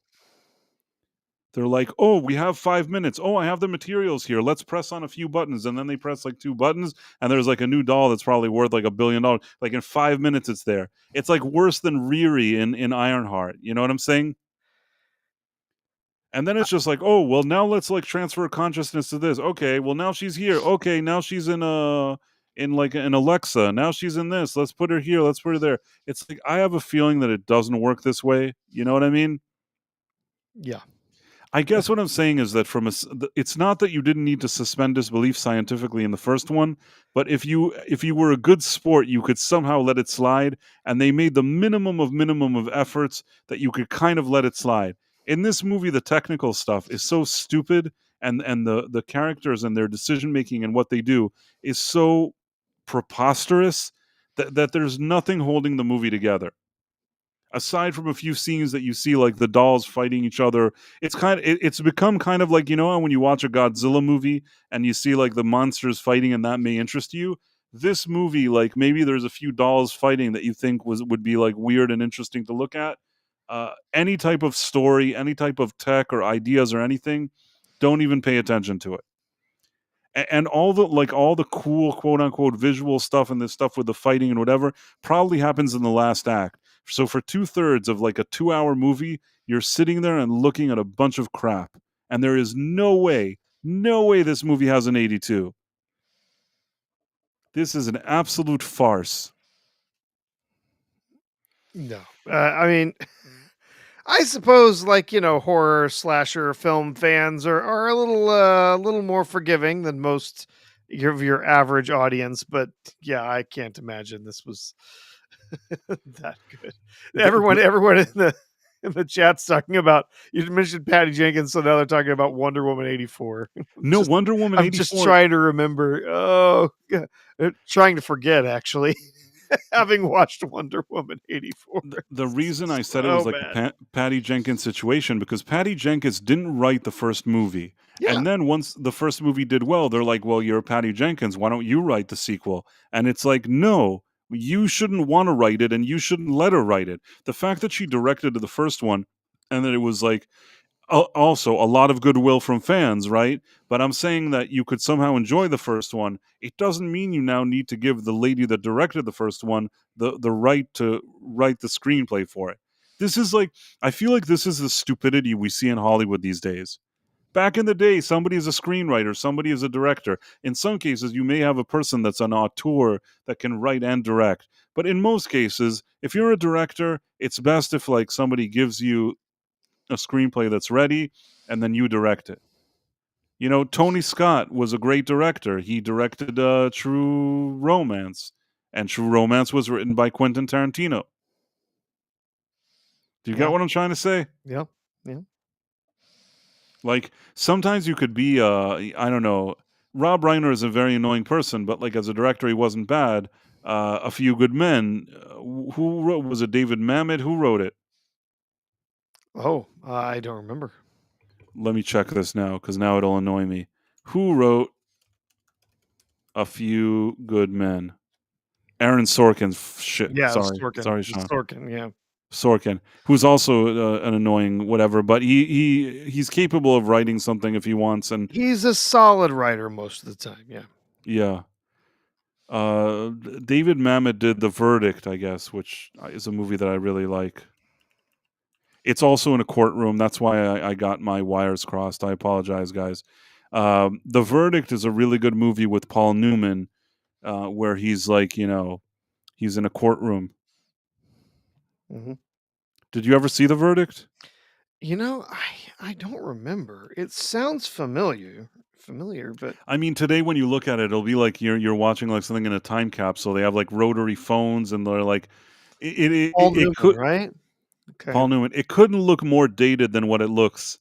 The only thing that's funny that is interesting is that The Verdict has Bruce Willis's, I believe, first appearance in a movie, and he's an extra.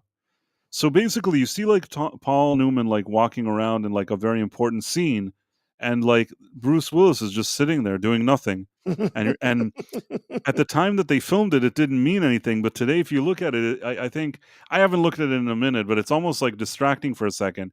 And I think that I only watched this movie later on when I already knew who Bruce Willis was. I'm beginning to suspect that maybe it's something that I when I studied film, they showed us films on a big screen, and I think maybe that's where I initially saw the movie. So I think I noticed that Bruce Willis was there. It's not easy to spot him. I think only like later when you're watching a high quality version, maybe it was like a DVD or something that we saw on screen. I didn't. Share my screen, Price. Hold on. Share your screen.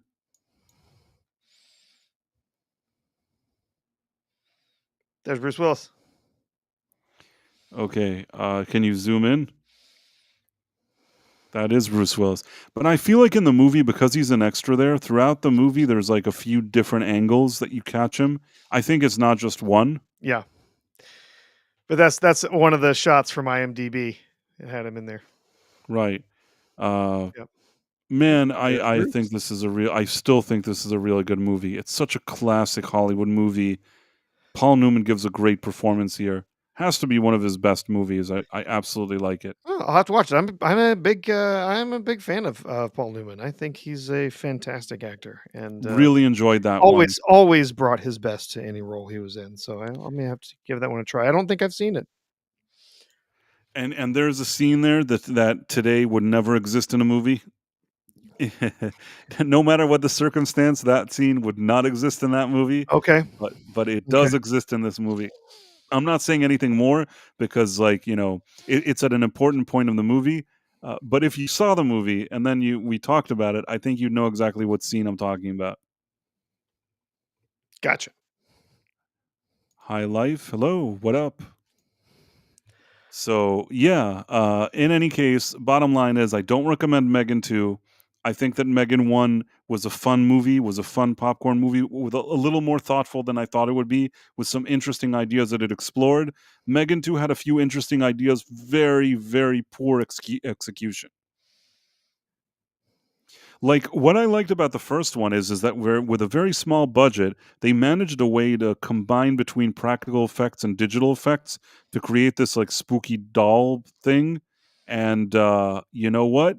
It looked like a much bigger movie than what it was, because I feel like the combination of practical and digital what they did was really, really impressive in my opinion. If you're going on a relatively small budget like that and what they did, I was super impressed.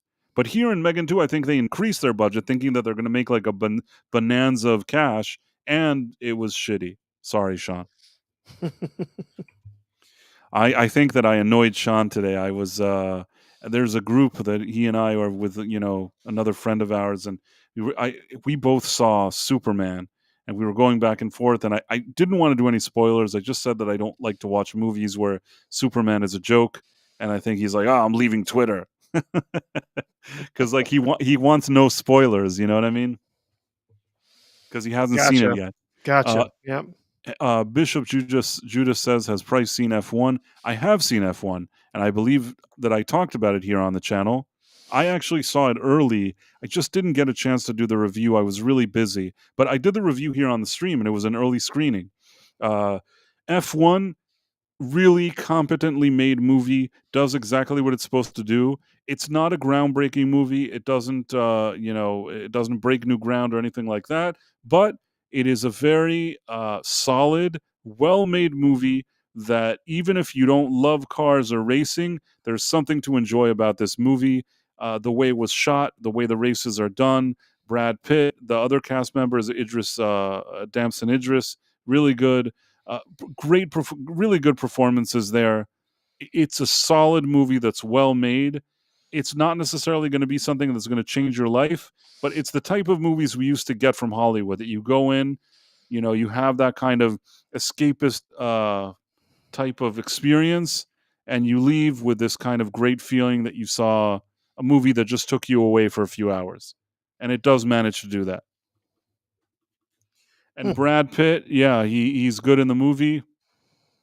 He's finally given a chance. I've said this before that I think while he was with Angelina Jolie for years, he seemed very kind of subdued.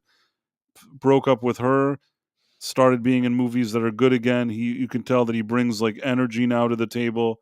He was good in this F1 movie as well. So yeah, good stuff. With Superman shit, it got mixed reviews. I personally didn't love it. I'll just say it quickly. In my review, the one that I did, what most people, especially all these weird people that have meltdowns on my video, that leave comments, maybe they don't watch until the end. Anything that I give, when I give a movie a score, anything that's below 60 means it's a failing grade, and 60 and above is considered a passing grade. When I had to give this movie a score in my review, I gave it a 60 out of 100. Now, the reason why I gave it a 60 out of 100 was, as much as there were things that I didn't like about it, I still felt like I was watching a film that was sort of competently produced and made. It may not have been a movie that I especially liked, but I couldn't just look at it and say, no, this isn't a movie. You know what I mean?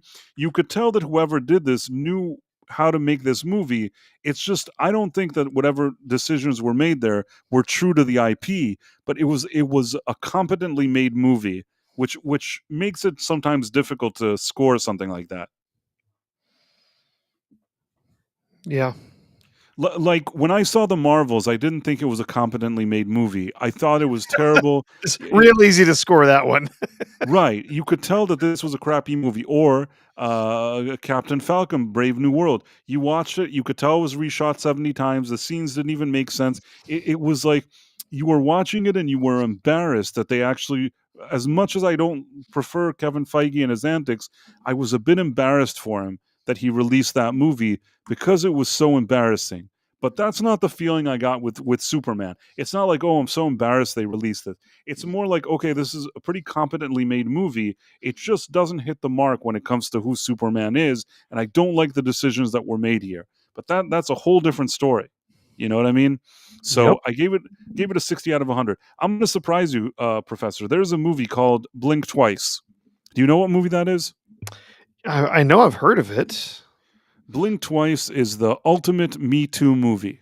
Yes. Okay. Yeah. No, I know what you mean. It's Yeah. like if you wanted like the like Me Too like manifested in a movie, you can watch Blink Twice, which is like a completely that's the direction of it. Now, I was with a few people and they wanted to see this movie. I absolutely did not want to see this movie.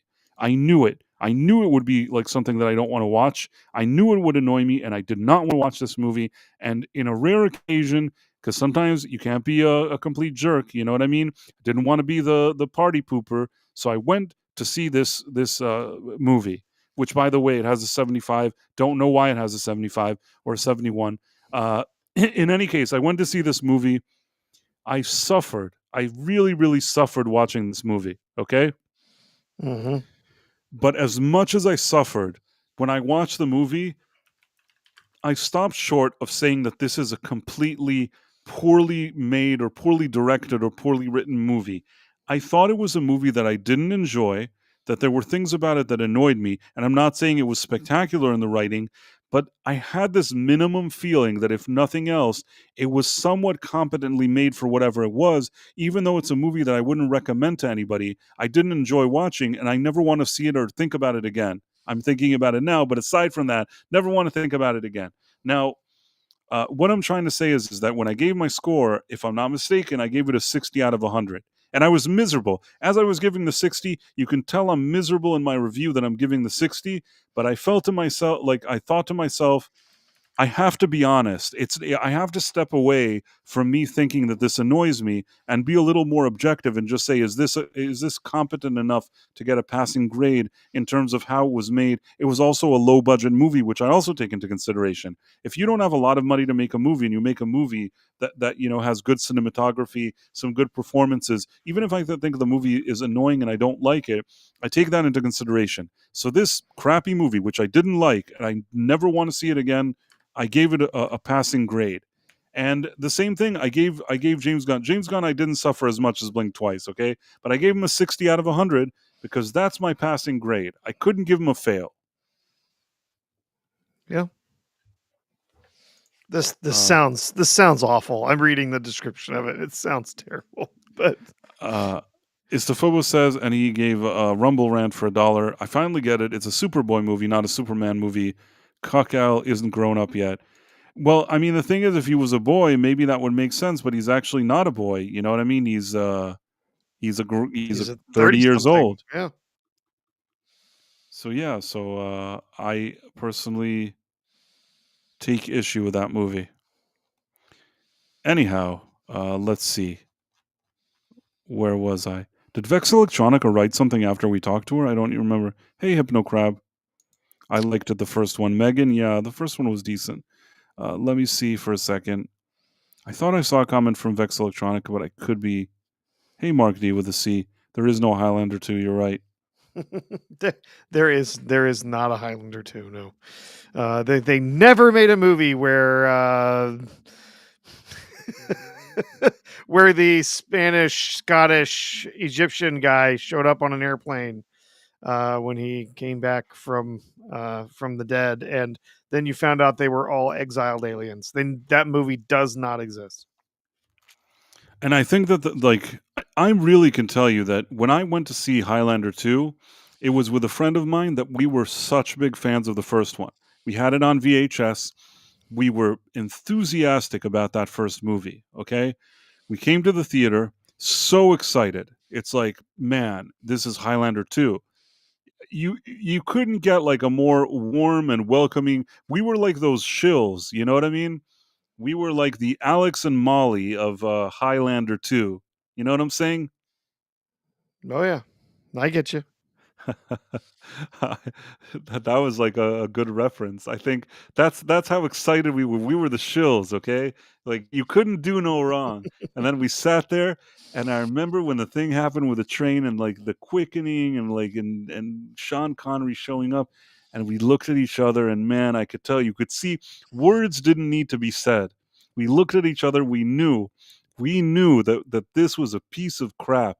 That we were being sold a rotten, crappy, do I say bill of goods? What am I supposed to say? I Yeah, don't know how to explain yeah, it. that works. In any case, it was just a disaster. We looked at each other and we knew it. Like no words were necessary. And man, we walked out of there. I'm surprised we didn't walk out in the middle of the movie. It was that bad. I I'm the type of person that I don't like to walk out of a movie in the middle. I think that generally speaking, if I'm in a movie, I sit down and I watch the whole thing. That's the way I am. I think the only time, the only time I walked out of a movie, What was that? it wasn't actually my choice, to be honest. I was there with another person, and this was many years ago. We were kids. There was like a multiplex or something, and I think that we hadn't seen that movie. There was another movie there. Maybe Beetlejuice was playing, and we'd already seen that movie, or I'd already seen it. And there was another movie, and we didn't know what it is. We're kids, okay? Back in the day, like kids also, I don't know what ages, what the ratings were. Like nobody knew anything. You just go there. Do you remember those days? Oh, I do. Yes. So there was a movie, and I think it was called Mr. Saturday Night, and I think it had like Billy Crystal or something. Yep. And we looked and we're like, okay, well, let's see Mr. Saturday Night. I knew nothing about this. We sat there. The movie started. I don't know how much we sat through it. it didn't speak to us. Okay. I wonder if later maybe I ran into it, or as a matter of principle, I actually watched it years later somewhere. And I still don't quite remember what even happened in this movie. But as children, we suffered. I would have sat through it because I'm that type of guy. Like I made a commitment, even as a kid, I would have watched the whole crappy movie.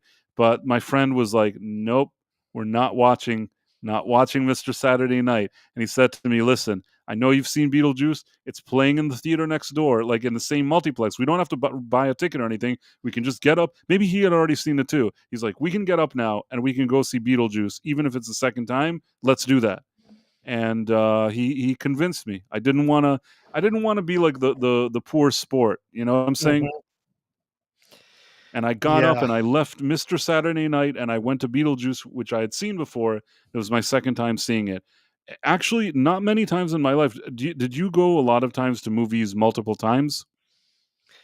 No, no, I've never been one to go to films like a bunch of times. Like I'll go and I see it and I take it in and enjoy it. Now, occasionally I'll go see something a couple of times. Like if I go to see it by myself and then oh hey, someone else wants to go see it, I'll go with them to go see it. But that's really only been a few times. I'm trying to think of the last movie that I saw in the theater twice.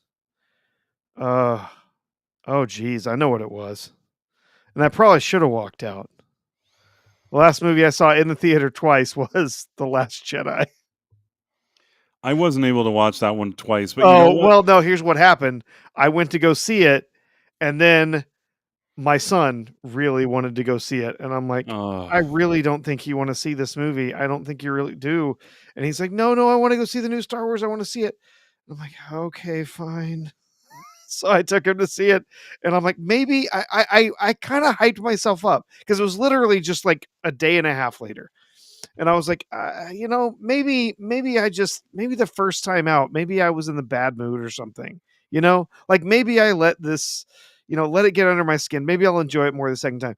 I sat there and I swear I was like clawing through the covers on the arm of the seats, like just like I can't believe I came to see this movie a second time. Oh my god, I hate this film.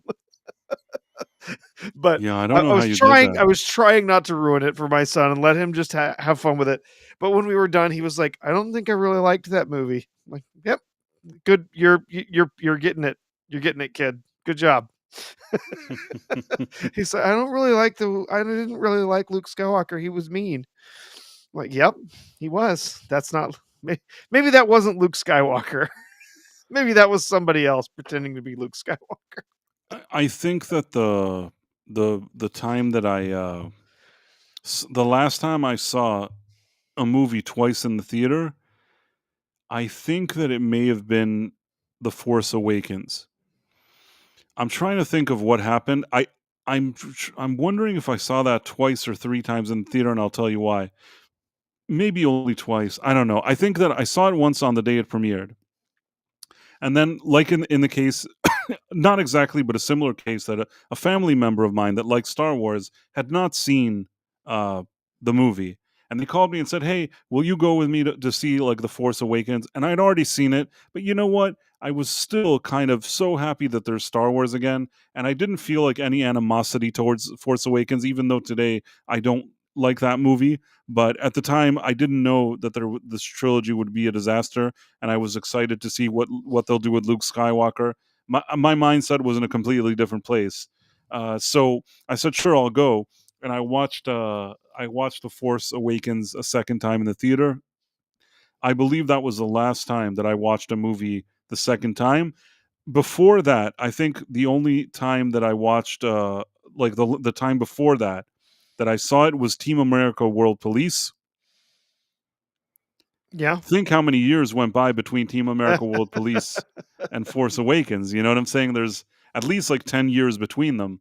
And I had a similar situation with Team America: World Police. I saw it once in the theater. I sat pretty much by myself, loved it. Nobody else got the movie when it came out. Today it's a cult. Everybody's like, "Oh, I always believed in it." No, no, you didn't believe in it. I sat there by myself and watched it. I'm like, "This is brilliant." I don't know why the theater isn't full. This is just brilliant, brilliant stuff. And today people are like, oh, it's one of the most brilliant satires of all time. Yeah, you weren't there when I sat in the theater. That's all I know.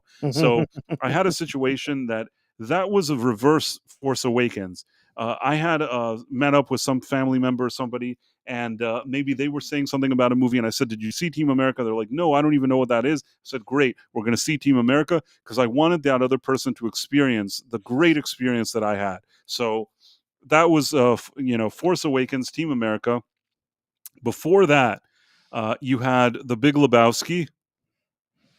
Mm-hmm. Are you with me? Yeah. The Big Yeah. Lebowski, I saw it once in the theater, and I loved it so much that I had to see it again. And that was a movie I saw it, like, twice in the theater because, like, I knew. And again, The Big Lebowski, when it came out, the movie is pretty much a failure. I sat in the theater with, like, 2 people, with a few friends. We were the only ones in the theater. Nobody wanted to see that movie, and I said to myself, "This is so good, I gotta see it again." Just goes to show you, not that I fine, you know what? I am tooting my own horn.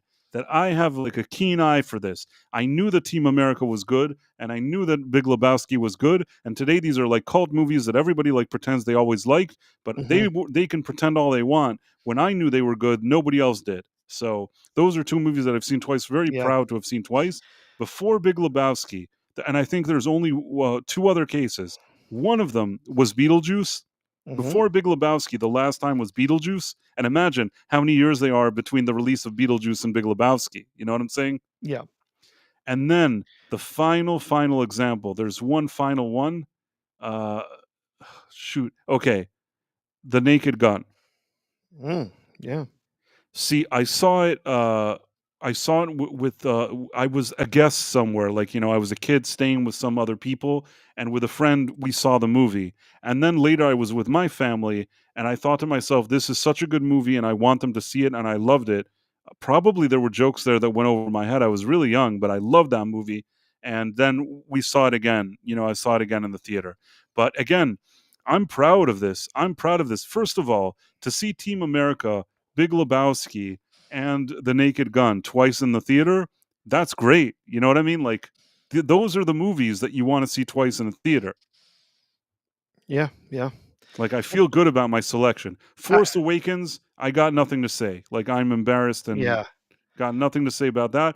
Beetlejuice, it's fine. I liked the movie. I didn't necessarily need to see it twice in the theater.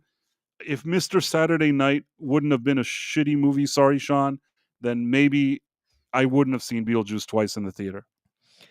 Yeah. It's I haven't seen that many I've seen them multiple times in the theater.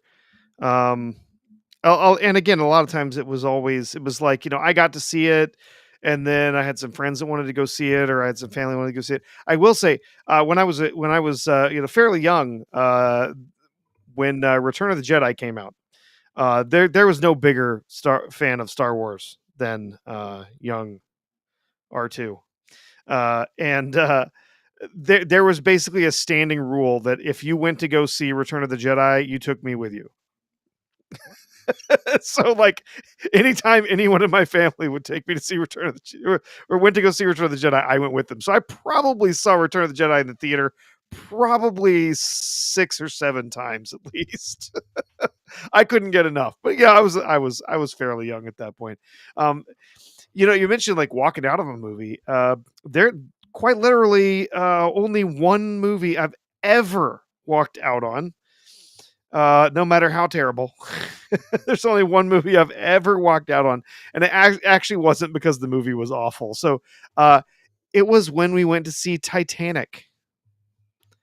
You'll remember that came out around Christmas. It was a very long movie. Well, no, we went to go see it, and my then girlfriend, now wife, took her to go see the movie. She had actually already seen it once, of course. So I went. Saw it with some of her girlfriends, and then it's like, oh, it's a great movie, and I was like, okay, whatever, we'll go see it. But we got there, and it's the middle. It's winter. The heaters were not working in the theater. We were literally shivering. We could see our Oh, breath no. in the theater. And I was like, I can't do this. This is awful. She's like, yeah, this is terrible. Let's go. So we went out and we had to go to the manager and be like, your freaking heaters are, it's freezing in there. We can see our breath. And she's like, oh, I'm so sorry. I didn't know you, like, and so she went and checked like real quick. She's like, hold on. She's like, I don't know what happened. I don't know how that happened. So she came back and she gave us free tickets. She gave us 2 free tickets each. She's like, I'm really sorry. So but yeah, we went to go back and see it later, but yeah, I left it in the middle because we were reenacting the scene from the end of the movie uh, well before we got there and freezing to death. That's uh kind of funny that you actually were doing the scene of the movie before the scene. before we That even that saw is it, it was somehow there's a joke there freezing to death. somewhere. Yeah, freezing to death to watch that movie. But I mean, I would say there's one other movie I walked out of, but that was because they oversold tickets. So when we went with a buddy of mine to go see Crouching Tiger, Hidden Dragon, and we went in to go. We got our tickets and we walked in, and literally, I've never been to another theater where this ever happened. Uh, every single seat in that theater was sold. Every last one, completely sold out. Literally, there were people sitting on the stairs watching the movie. They had oversold the tickets for the film, and we're like, do you want to sit on the stairs to watch it? No. Okay. So we had to go back up and be like, you guys oversold it. And then the person at the ticket booth was like, yeah, they do that. Here's your money back. So it was sucked because we were kind of on it as me and my girlfriend and him and his girlfriend. The girls went to go see one movie and we went to go see this, and then of course our movie we couldn't watch, so we just had to sit around while they while they watched their movie, and then they got out and they were like, wait, we thought our movie was shorter than yours. We're like, yep. I think they went to go see, oh, what was that? It was Vanilla Sky, Tom Cruise. It was they hated it. They thought it was a terrible movie. You know, if I'm not mistaken, that was Modovar, whatever his name is, Modovar, whatever. I don't remember how to say his name. It's some like Spanish dude that he's a director. I didn't he make Vanilla Sky, Almodovar, how the frick do I how do I pronounce that name? I thought it was Cameron Crowe. Oh, it was the writer. Yeah, Alejandro Amenabar. Yeah, Was the writer of it and who that's directed it? the writer. Cameron It was Crowe. Cameron Crowe directed it. Yeah. Anyhow, yeah, that guy I was trying to pronounce his name and I didn't remember how to say it. He's like the toast of the world. People have been like kissing this guy's ass for years. I personally think that it's one of those kind of the emperor has no clothes situations. And I saw Vanilla Sky and I felt that the emperor had no clothes. It had Tom Cruise. It had Cameron Diaz Yeah, looking Penelope very Cruz. Yeah, Penelope Cruz. yeah, So it certainly had an interesting cast in it yeah. and you know people to work with. It's just that the movie was like dumb and stupid. I remember I watched it, and it's another one of those things where I guess everybody thinks it's like probably the guy that wrote it thinks he's so clever, but I looked at it and said this is just you're just a bullshitter. That's what I thought to myself when I saw that movie, and I didn't think much of it. But Bishop Judas said I walked out of the island of Dr. Moreau. That's a funny story for me. I actually was very busy during that time in my life, and I didn't realize that movie had come out. And I went to a friend of mine who he had a laser disc. He had a laser disc, and for Yeah. some reason, he had the laser disc of the island of Doctor Moreau. And you know what?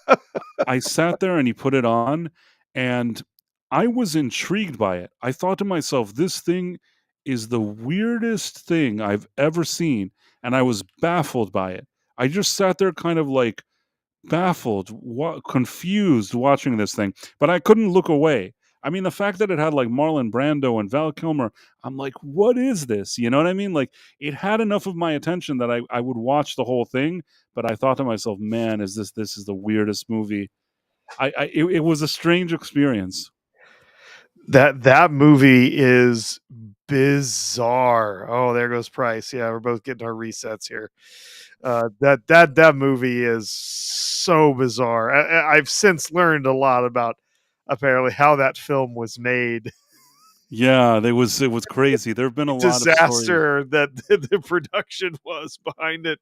Oh man, that film is bananas.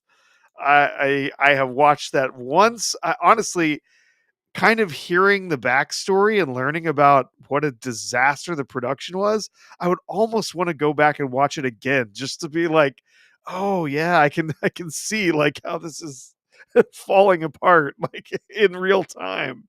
But oh geez, yeah, what a bizarre film. Like Absolutely. It's a crazy you movie. you had Brando acting up, you had the director slowly losing his mind during the production. Val Kilmer just being an a-hole at every possible turn. It's like, I feel like it's a type of movie that probably a movie about this movie would be super there you interesting. go. We watch a movie about the production of this movie just falling apart. That would actually make a good. I would love to watch a movie about somebody producing a film and like the stars are assholes and mistreating everyone, and then like the director is just slowly going insane during the production. I'm seeing now that it says on Twitter, they're like, who wrote that there was a $230 million debut for Superman? It didn't even start though. What kind of debut? It didn't already make $230 million. I'm sure it didn't. I'm guessing they're probably saying the extended 5 day is probably going to be 220. Okay, let me see for a second. Superman box office. I can pop over to the numbers while you're looking, see what they Uh, have to say. okay, there's something here. It says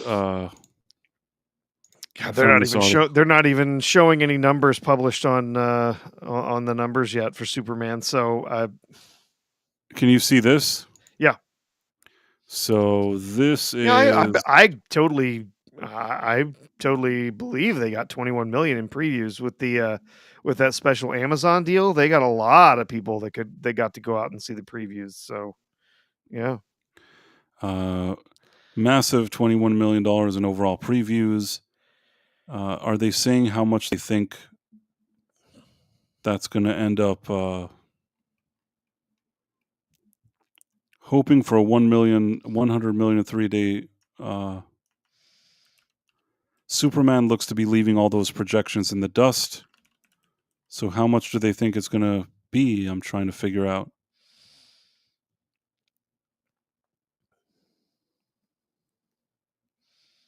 They think this thing is going to make $953 million. I No, don't know. no.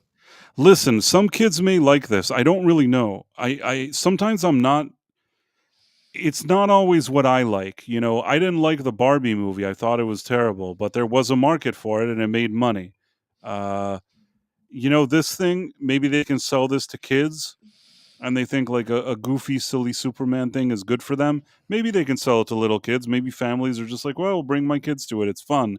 Maybe, but I don't know what to tell you.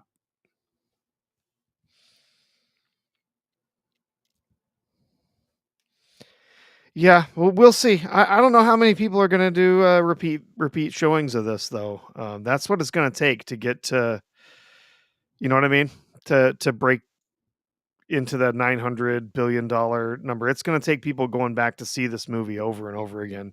I, taken that we do already know people who've gone back to see this twice. So I mean that's something, but I still don't see this uh more than a couple weeks worth of big showings, and then people are going to be done with it. um I just people, not enough people go to the theater anymore. A lot of them just are just going to wait to see it on streaming, and a lot of people are just kind of done with comic book movies. It's a genre that's just played out, and they're we all know where it's going to go. It's going to go the same direction of if it is successful, the same thing's going to happen. It's going to turn into the MCU, where now you've got to do homework for every movie you want to see, and no thanks. Yeah, I don't know how it's all going to play out. We'll have to see. Even some of those articles are like, "Oh, the Rotten Tomatoes score." I don't trust Rotten Tomatoes. It doesn't mean anything to me. Rotten Tomatoes, they sent people from Fandango that ended up reviewing the movie and then posting it on Rotten Tomatoes and saying it's good. You know what I'm saying? There's also that guy Jermaine Lucier, who's like, the guy that he sort of buddy with some studios like Lucasfilm. He's the one that quote unquote broke the story on Gina Carano. So Jermaine Lucier, and this is my opinion. Of course, on Price of Reason, here at Price of Reason, we share opinions. I don't have any proof of this. This is my own opinion. Jermaine Lucier, in my opinion, is one of the biggest, most slippery shills in the world. Mm-hmm. So this guy, okay, he wrote. I don't know why this made me laugh. Let me see. Let me show you. Are you ready? Yep.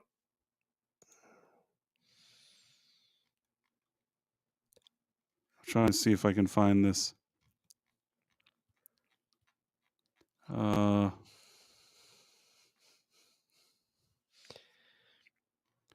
Okay, this is from Jermaine Lucier.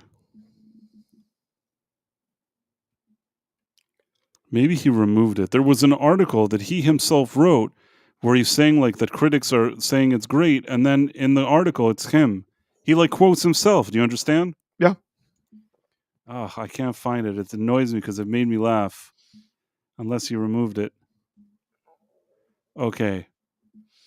The first let me share the screen. This is exactly why you can't trust the mainstream media anymore. Let me show you this. So, do you see it? Yeah. The first reaction to James Gunn's Superman are mostly super by Jermaine Lucier. So you scroll, and then he posts his own tweet where he writes Superman soars. It's a nonstop joyride packed with humor, action, and emotion. There's spectacle to spare, unbridled optimism, unbridled. How am I supposed to say this? Unbridled. Yeah. Unbridled. That's what I thought. Optimism. It's not a word that I usually use. Yes. And a goofy unpredictability that ties everything together, even when there are a few minor issues. We've never seen DC like this, and it's great. In any case, yeah, he put like maybe a few others that were, but the fact that like and Brandon Davis, this is like the League of Shills. You know what I mean? Mm-hmm. This is like the Justice League of Shills. He put them on here, but the fact that he's like the first one, that like he's the article writer, and then the first one is him. I don't know why. It's like I would be embarrassed to write this article. Do you get what I mean? Gotcha. Yeah. Like at least in a post you could say I've seen it and I enjoyed it. You know what? Fine. But to write an article like as if like you want people to take you seriously, and then like you're your main source, in addition to two other shows that like work for Fandango, it is so embarrassing. And you know what? There's another thing I wanted to show you, and this is a scoop. Anybody that watching it here, I didn't see this being talked about anywhere. Let me see if I can find this. This is really interesting. Are you with me? Yeah. Okay. Grace Randolph, okay? She thanks to Grace Randolph, I learned exactly. It's not that I didn't know, but she gave me the example. She explained to me how the system works. Like unintentionally she did. Let me see. Good old Grace Randolph. Let me see. Good old.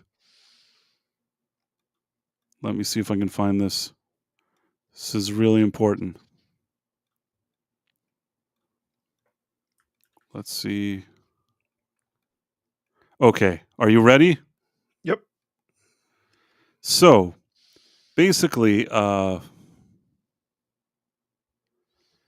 Grace Randolph has always been that person that says that she doesn't like James Gunn and all that stuff, okay? Yeah. You know what I'm saying? Oh yeah. So, so basically she never liked James Gunn. She's always against him, and yet this movie, she comes out and she gives it praise. Are you with me? Hmm. This is really good. If you guys want to see a rabbit hole, work with me now. So you have Grace Randolph. She writes, "This is the best Superman movie. This is the best Superman movie to date. Yeah, when James Gunn gets out of the way and lets his work speak for itself, it's incredible. It's not perfect, but darn close. And it may be a believer in Gunn's DC. Review embargo lifts today at 3 p.m. Eastern, and plenty more DC videos coming." Okay? Now, this is rather fishy. This woman, for years, all she wants to do is say how much she hates James Gunn. She throws him under the bus at every situation. Who knows why?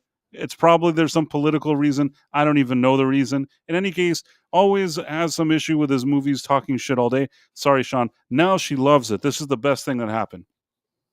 And I thought to myself, you know why she would say that? You know why she did this? People a lot of times don't understand the world of shill. The world of shill is, you know how later you have like commercials on TV and big marketing in different places all over the internet? What would be better than if there's a Superman movie and they're saying, like, they're quoting you? You know what I'm saying? Hmm. Yeah.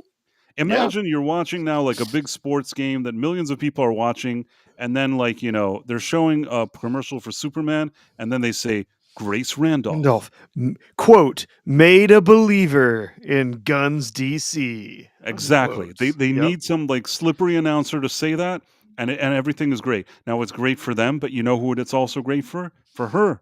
She gets the props. She's legitimized. People, millions of people are watching somewhere. Sometimes it could be a billboard, it could be in a paper, it could be anywhere, it could be just ads on the internet. Now they could put it on their YouTube with millions of people that follow them. Now, like, she can be part of the narrative. Now, you think to yourself, well, this is quite a tinfoil situation. This is a lot of mental gymnastics you're doing, Price. That's what some people are probably thinking, right? I'm about to prove to you, Professor, are you ready? I'm about to prove to you how this works. Are you ready? Yes. Is everybody ready in the chat here? Because I'm about to show you something. Blow this thing wide open. This is a scoop. Grace Randolph says it's incredible. Okay. And then also, let's see. It's even worse. Are you ready? Mm-hmm. Superman, the movie, says, "We love your Superman post comment and would love to include some or all of your content in our marketing promotions. Please respond back yes if you authorize this. Thank you." And what does Grace Randolph say? Yes. Do you understand what's going on Yeah. here, Professor? Do you 100%. do you understand the level of shit, sorry, Sean, that all of these shills do? Do you understand why I can't trust any of this? You have one website that sells the tickets, that's posting the ratings of the tickets, and the other thing is you have these reporters that want to be involved in the marketing, so they're thinking, how can we get quoted? So they bring all these very big quotes, and they want to be part of the machine. Do you understand what I'm trying to say? Yes. Phantom Monk says legs fly open. Yep. So I hope everybody saw this in the chat, and maybe you'll think to yourself that I'm not as dumb as I seem. I don't know. Maybe I their didn't little convince anybody. their Twitter X Superman bot hopped in there in Randolph's chat and said, Whatever it let is, us use your flattering quote, please. but this, she to me explained. She explained to me how the system works. You know what I mean? At the end of the day, these people, now don't forget also, for a while, she was in Disney. She had all the good relationships, or she had the relationship with Disney, but MCU is sort of a dying brand. You know, maybe they were hoping this DC thing is a new thing. Maybe it's good to get in on the ground up here. She gives a compliment. Whatever, bygones were bygones. Now they're quoting her. Everybody's buddy. If this thing takes off, she gets invited for like exclusive interviews and stuff. There is so much politics going on here that I simply cannot trust these people to review anything. Now, in some cases, it could be that they like the smash the patriarchy agenda just because they're annoying activists to begin with, and they're all like, pompous, not all of them, but a lot of them may be pompous jerks. So maybe that suits them. And in some cases, it doesn't matter what suits them. They want to be relevant. And yeah, I mean, I think there's also something that's starting to annoy me, that more and more we see these type of critics that get this kind of early access that they're given. It used to be back in the day when there's a movie that premieres, there was a screening. Critics came, and you would hope that the critics liked your movie. They would write what they write. Some critics liked it, some critics didn't like it. Maybe even behind the scenes there was some politics. But the thing is, there was sort of this feeling that you're whoever the papers are, or whatever it is, you're inviting those critics. They're going to give their thoughts about it. In this case, we've reached a point where you're choosing your critics, and the critics themselves are choosing their words to try to coordinate how they insert themselves into your marketing campaign, or how they get on the good side of you to be able to have early access to these screenings, so then they could be the first ones to report, and they can be relevant online. So many of these channels were built, from people that had all this access, early access. And early access matters. It really matters. If there's a big movie and you saw it like 5 days or a week before everybody else, you have that advantage. And it's such a corrupt system. The fact that like Grace Totally. Randolph compliments James Gunn and then closes this deal to be part of the promotion, she thought of this. She knew exactly what she was doing. Do you get what I'm saying? 100%. Yeah. This isn't as much as you think, oh, she looks like some ditzy blonde. No, she thought of exactly what she's doing here. She knew, in my opinion, she knew exactly what she was doing. She wrote the things that would get their attention. It got their attention. They asked to use it in their marketing. Now you turn on a commercial on TV, some sports game, they'll say, Grace Randolph says that it's the best movie ever made.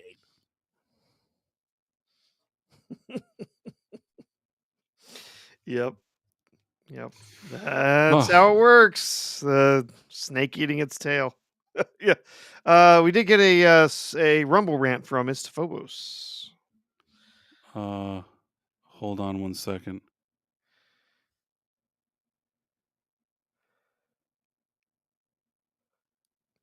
You find it?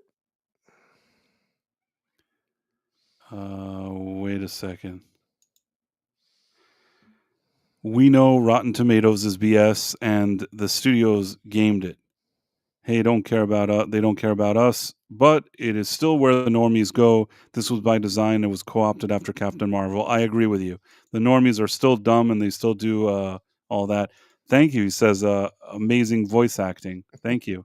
You do a great Grace Randolph impression. In any case, I thought that was a rather interesting expose. But I don't usually like James Gunn, but this one's great. If he gets out of his way. God. yeah, she's just kind of annoying. Oh, she's horrible. It's awful. And by the way, we have that fantastic. When does that fantastic snore come out? Does that come out? Oh, the Fantastic Boar. That comes out in 2 weeks, I believe. That'll be let's see. That's is it the 24th? 25th? Yeah, 24th. I've got my tickets are on Thursday the 24th. Yep. I can't even remember if I have tickets or not. Yep, I got an early afternoon ticket, so we'll have seen it on that Thursday, so we can talk about it. If you squeeze Absolutely, it yeah. on Thursday the 24th, we can rip it apart that evening. I'm sure it's going to be.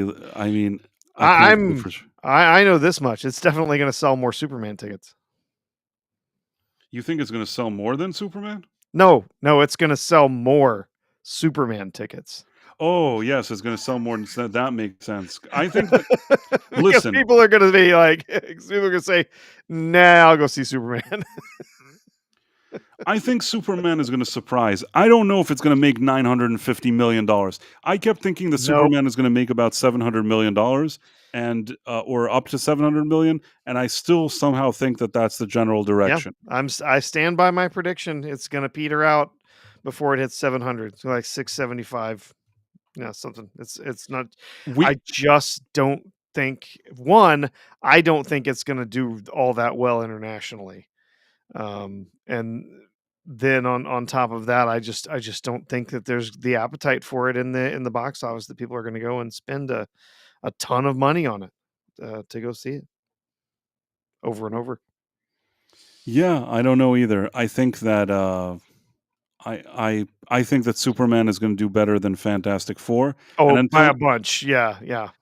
and the only question will be is like when you do the dinosaurs versus Superman, who is going to make more. I think that Superman has the possibility that that'll be a tight race. I think that both the dinosaurs and Superman are capable of making up to 700. If either of those cross the 700, I'll be surprised. But I think that, the dinosaurs 500 to 700, Superman, I'm thinking 600 to 700. Yeah, the dinos are going to do well overseas. That's always the big that's the big asset for all of the Jurassic Park films has been that they do extremely well internationally. And so that's going to be the big thing for them this time. Now, how well it does in China, I don't know. We'll have to wait and see. But it internationally, it's going to do well. I'm not sure how well Superman's going to do internationally. It's going to do good numbers here in the U.S. I just don't know if it's going to really take off when it comes to international sales.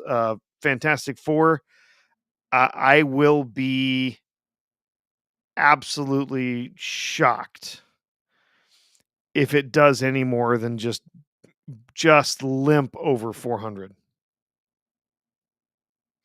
We saw, was it Thunderbolts?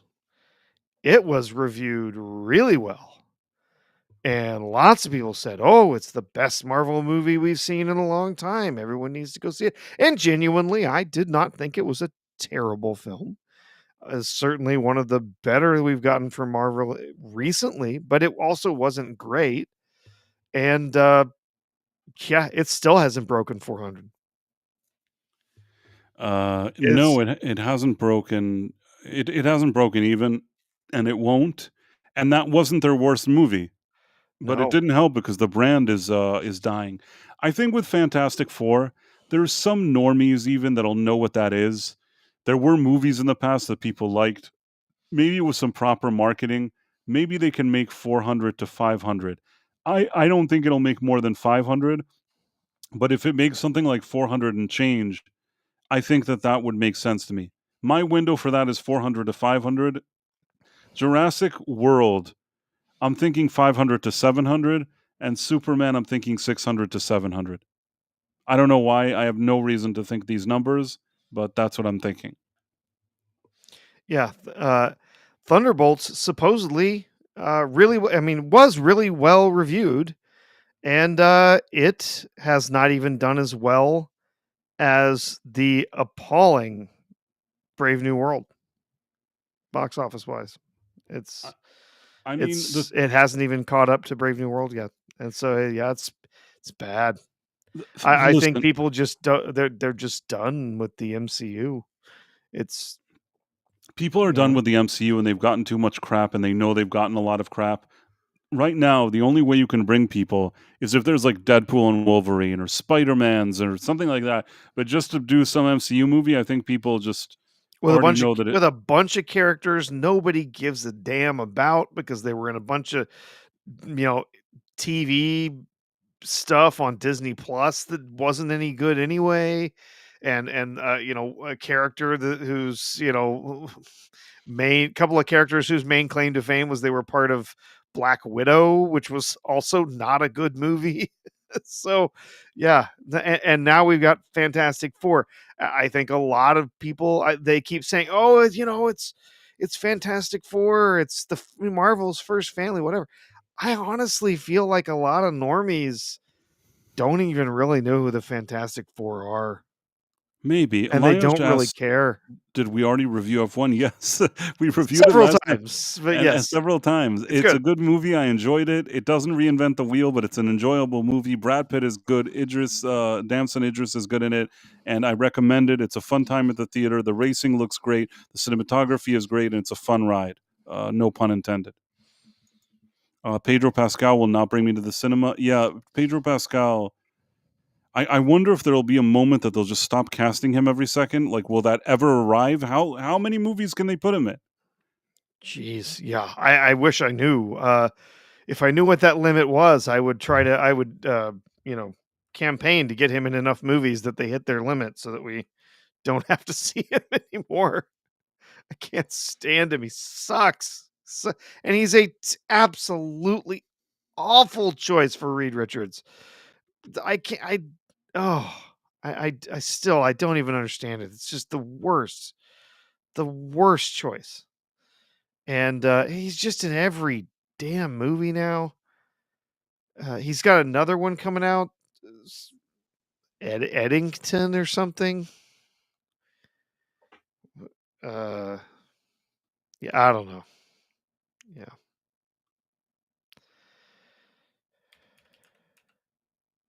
Uh, yeah, Eddington. This with Joaquin Phoenix, where it's an A24 film. Have you seen the previews for this? no, I have no idea what you're talking about. Oh yeah, so it's a it's an Ari Aster film. So the it's the same guy that made Midsummer, Heredity. Um, but it's supposed to be a dark comedy.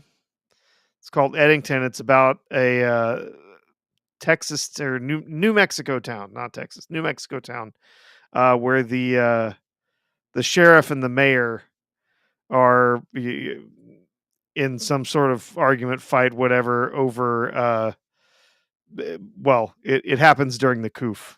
And so there's even a scene in the trailer where the guy comes up to him and he's like 6 feet, like puts his hand, and everyone's wearing masks and stuff like that. I'm like, I don't really want to relive any of that. Not even in a dark comedy. Thank you. And definitely not with Pedro Pascal. Although I do enjoy uh, Joaquin Phoenix. He's a Yeah, no, he's a good actor. I don't mind him. but yeah, not sure I'm interested in seeing that. Yeah, I don't mind Joaquin Phoenix. I like him. But Double R Star says I'm writing a holiday movie called Christmas with Assholes. Didn't know you knew my family.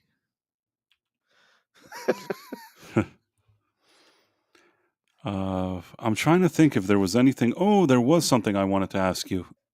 Yeah. Have you been following this pirate thing, pirate software, whatever it is? Oh, I saw something about it, but that's a YouTube channel? Okay, there's a YouTube channel that basically since this whole campaign for Stop Killing Games came Yeah. out, this guy like has initially before now that it got another push, there was a guy that seemed to work really hard to discredit this whole thing and with really strange motives and things like that. And now this person that had like millions of followers has been caught like repeatedly lying. I was reading about this today. I had hoped that you know more about it than I do, actually. No, it's not anything I've really heard about. I mean, I've heard of this streamer before, but no, I hadn't really heard anything about the controversy. So, was it was Grums talking about it, or I don't even. I think I saw this even not on Grum's thing, but I'm sure he mentioned something. So let me try to see if he said something. But it was kind of a big deal.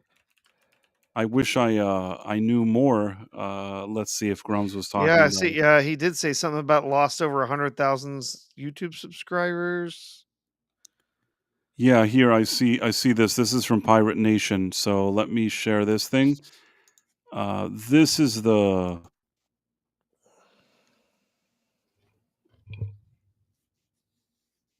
Pirate Software has lost over 100,000 YouTube subscribers in 2 weeks. I believe that, but I'm trying to wonder, what was this person's motivation? Why was this person doing all this? I never do this, but I'll check. I'm gonna use Grok 4, Super Grok, or whatever it is. So Well, basically, careful. It's going to ask. It's going to ask Elon's opinion first before it tells you anything. uh, possibly linked to controversial pro-corporate stance on gaming issues. Yeah, basically, this person was aligning themselves with like Activision Blizzard and like wherever there's like lawsuits, it's like he's supporting the company, but pretending he's like a, man of the people or weirdo of the people or whatever this is. Hmm. Uh, his father was employed by Blizzard. I So I see. guess there were things going on here that he wasn't honest about, and I think that this has caused a lot of people to sort of jump ship. Yeah. I Well, personally, and yeah, just being counter to the Stop Killing Games movement. I mean, please, that's been extremely popular. Extremely popular. So, no, but when it turns out that you're being that because your father works somewhere, or there's some other reason you're doing it, that's mhm, very fishy. You know what I mean? If you're gonna do something like that, maybe it's best not to do anything. Just don't talk about the subject and say, well, if somebody presses, you could say, well, I don't know much about it. Let's say, okay.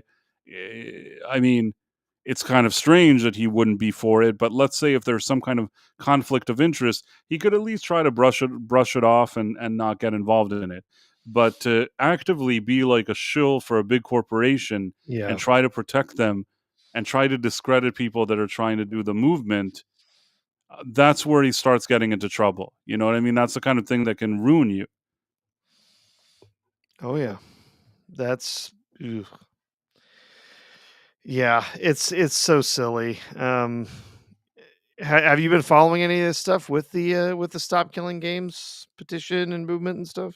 Yeah, I mean, I've been following. I understand the general idea. You buy a game, and then one day they want to shut down their servers, and effectively you bought something, and it's not worth anything anymore. Like you don't have that game, Yeah, yeah, and you paid full price for a game, but it requires service on the back end, and then the company just decides, we're not going to keep the servers running. So sorry, the game that you paid full price for now you can't play it anymore. It's worthless.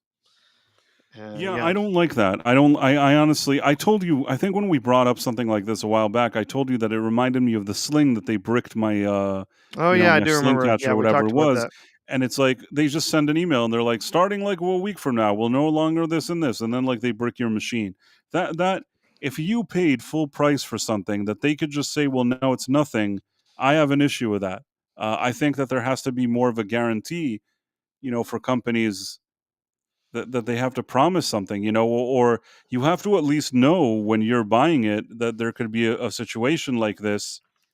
To just be able to do it this way, it's annoying. It's very, very frustrating. And I could see why this would upset people.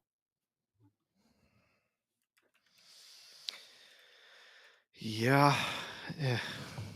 Yeah. Oh, yeah. Okay. So yeah, I'm seeing some more stuff about pirate software. Yeah. Of course, hilarious that, this is a guy literally is his name is Pirate Software, but he's defending like companies' rights to shut their games down. Oh, it's ridiculous. Yeah. Okay, there's a few interesting things though that I just saw. So let's just talk about them a little bit. First of all, and this I'm really thankful for, Guy Ritchie exits Amazon MGM Studios Roadhouse 2. You know what? That initial Roadhouse that they did was really, really bad. And that Guy Ritchie wanted to step in and do the second one. I couldn't imagine why he would want to even get himself involved in this. I complained about it just recently when somebody brought it up, and yeah, no reason was given as to why Ritchie unattached himself. Probably because I assume that if Ritchie sat there and watched the first one and he saw how crappy it was, he probably said, "Why am I making a sequel to this crap?" It's the only thing I can think of. It's Why? Why am I making more crap? so there's another thing here. I never watched. What's the Pit? Do you know what that is? Yeah, I remember seeing something Oh, about it. As it oh, says it's a, medical it's a. drama. It, It's supposed to be in Pittsburgh. I oh, don't really okay. know anything HBO else Max about it. medical drama. I Yeah. have no real idea what's going on, but I assume that Tracy Ifitshore is this lady on the right, I assume. Hmm. Why is she leaving? Like, is it some kind of dramatic thing? Don't know. Never watched it. I could care less for medical dramas. I So couldn't care less, but I'm just wondering. The politics behind somebody leaving like this, which apparently is like a surprise. I'm just wondering what that means. Do they even explain why? Anyhow, I don't know. You're right. I don't care. Screw that show. But there was something else. Scrubs. They're doing a yeah, that was reboot of big Scrubs. news today, coming out that there had already been some rumors that Zach Braff was in, and sounds like all three of the leads are all going to be coming back for a Scrubs revival. It's the studio has said reboot. Uh, I was having this discussion with someone earlier tonight. They were saying, no, it's a continuation of the show. I said the studio has repeatedly said reboot. So I don't know what that means, uh, but they keep saying reboot. So that's why I use the word reboot. I don't know, but yeah, uh, not, I guess also the original is Bill Lawrence. I guess was the original creator. He's also coming back. So I thoroughly love Scrubs. It did not end well. The last couple of seasons were a super mess. Oh, But here it says of the reboot, Lawrence previously told Deadline that he envisioned Scrubs 2.0 as a hybrid between a revival, revisiting original characters at half a decade, blah blah blah, and a reboot, bringing back the original concept with new surgical interns. That's why they're not confirming it as a sequel. ah, it's a requel, as they say. Yeah, you know what I think? I'm just tired of all this. Think of something new. Yeah. We've had so many of these reboots and sequels and stuff, and 99% of them have been crap. The only things, and we're talking about 10 years now, probably the only two things I can think of that really did something, that they brought something new to the table. One was Top Gun Maverick, when that's in the movie department. Two was Cobra Kai, the series. Those are the only two cases that can think that somebody said, you know what, I want to add to the lore. I want to add something here to the story. I got some ideas.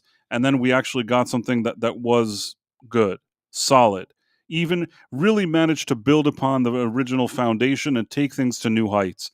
Both of those things did that. Those are the only cases I can think of. Hmm.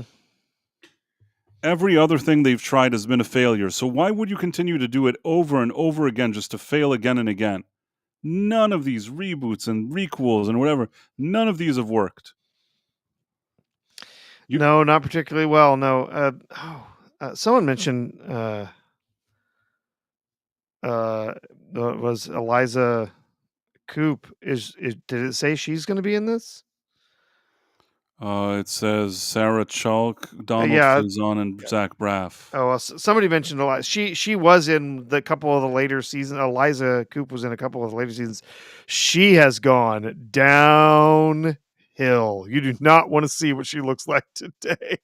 She was kind of cute and attractive back in the day. Now, oh my god. Ooh.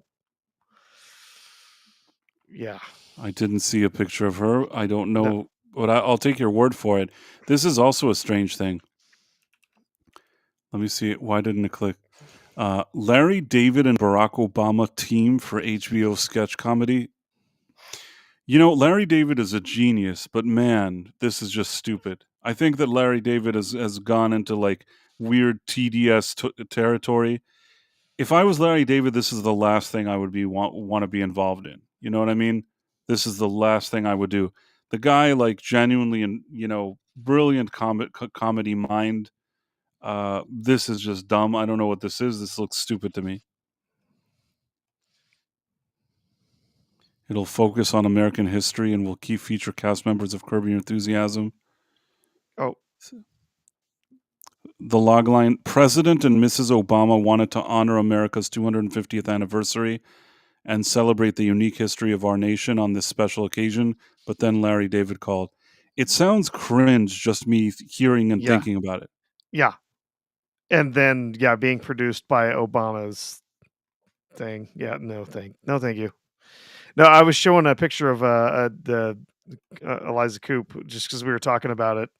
Um, so Oh, so where's the picture? so there she is back in the day. Yeah, okay. She's she's Yeah, nice she's looking. cute. Yeah. Yeah, she's cute. Um, and then we got today.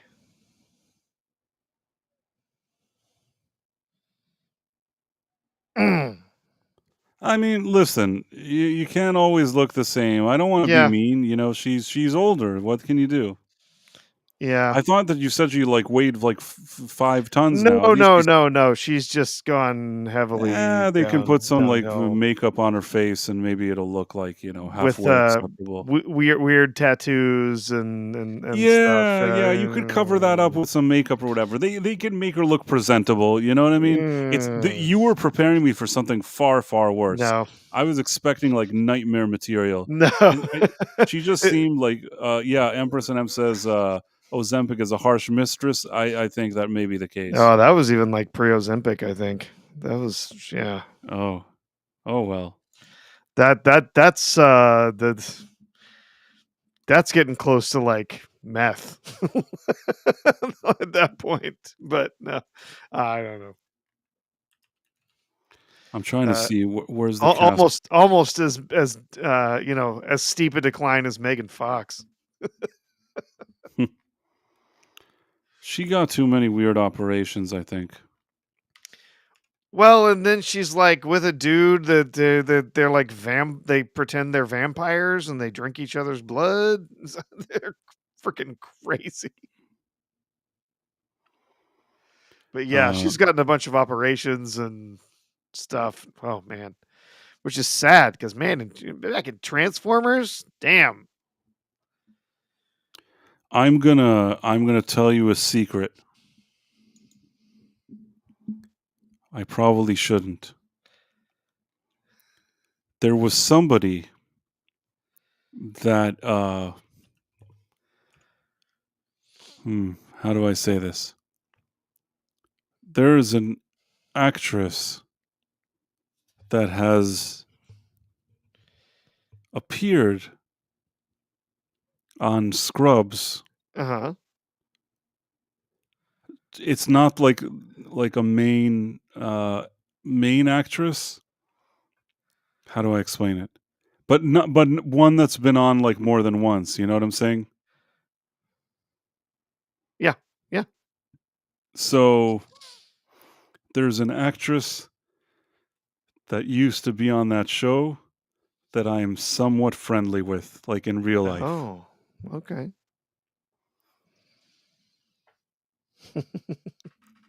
That's all I can say. That's all you can say. It's not really a big deal, you know what I mean? It doesn't really Yeah. matter, but that's probably something that I shouldn't have said even. Oh yeah, Phobos mentioned you were thinking of Lena Dunham. Remember when everyone was trying to convince us that Lena Dunham was the next big thing in Hollywood?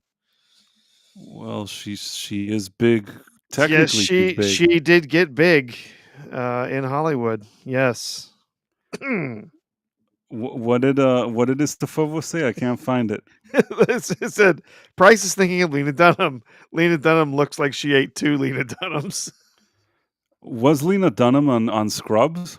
No, she was not. He was just saying you were saying you thought I said that the other lady like gained a Oh, ton of yes, weight, yes, I thought of it. and And recently, Lena Dunham, has stretch marks on her stretch marks at this point. It's yeah, I understand exactly. That's what I was expecting when you said that actress's name, but it ended up not being that. But no, I would say that I know somebody who had I would say a minor role, but if you pay attention carefully, you may see her in a number of different places. Appear on that Scrubs show. But this isn't like she's not the lead star or anything. Still nice. It yeah, makes me feel like a connection with the show of sorts. Even though I was never the biggest fan of the show. It was all right. I didn't hate it, but I wasn't like religiously watching it. And these days, there's no reason to bring it back. Lena Dunham, I don't know why they tried to like make her a thing. I didn't like her. I didn't like her stupid shows. I don't like anything. She doesn't make me laugh. I don't like anything this woman has to offer. Doesn't rub me the right way. Maybe there's an audience Oh for no. whatever she does. I don't know what that audience is or who would enjoy it. Not for me. Whatever that was, that BS show that she was on HBO, the Girls or whatever. Girls, yeah, Oh, jeez, freaking awful, awful. just awful. I tried to watch it once, and like the cringe meter went like was it like went off the charts. You know what I mean? Like I was just like, what is this crap? What is this? I got so annoyed. Like I think that once I tried to sit and watch an episode and suffered, real suffering watching this episode. Now you could say maybe her target audience was women. She appealed to women. Maybe. I don't know. Certainly didn't appeal to me. Girls made Sex in the City look pleasant when Sex in the City is a show that I suffered watching. And I told you this before. They had a girlfriend that she kept watching this over and over again. And I ended up watching, against my will, every single episode of Sex in the City. I've seen it. And I suffered through all of those episodes. I've seen the motion pictures. One of those motion pictures, if maybe two of them, I think I sat in the theater and had to watch those. That's real suffering. You know what I mean? That I had to sit and watch like Sex in the City in a movie theater. That is real suffering. And Yeah. with all of that being said, I thought I knew what suffering was until I tried to watch Girls.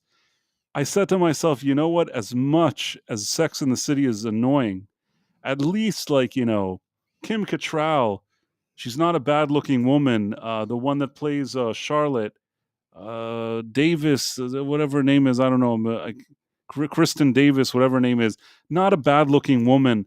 At least like you could they're dressed nice. They're trying to go to parties and look nice.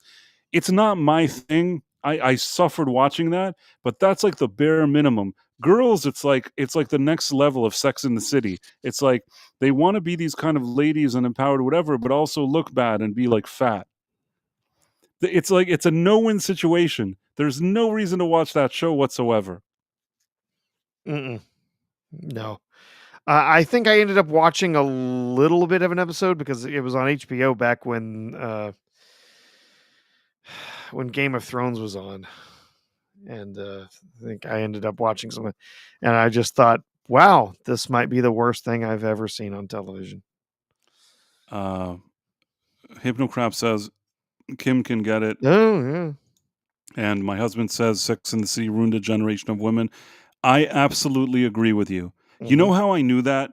Um, at the time I was studying maybe for some degree or something, and I met some ladies that were, at the time, those kind of college years or something when this show was airing, and they watched this show religiously, and you could tell that this show was like programming them to be these kind of like, I don't want to use bad words here. It's like the show sort of encouraged women to be these kind of materialistic bitches, and I could see that it was like reprogramming young women to think that if they behave like these Sex in the City ladies, then they're doing everything great. And I think these Sex in the City ladies were like awful. Most of the time, I thought they were doing like awful things.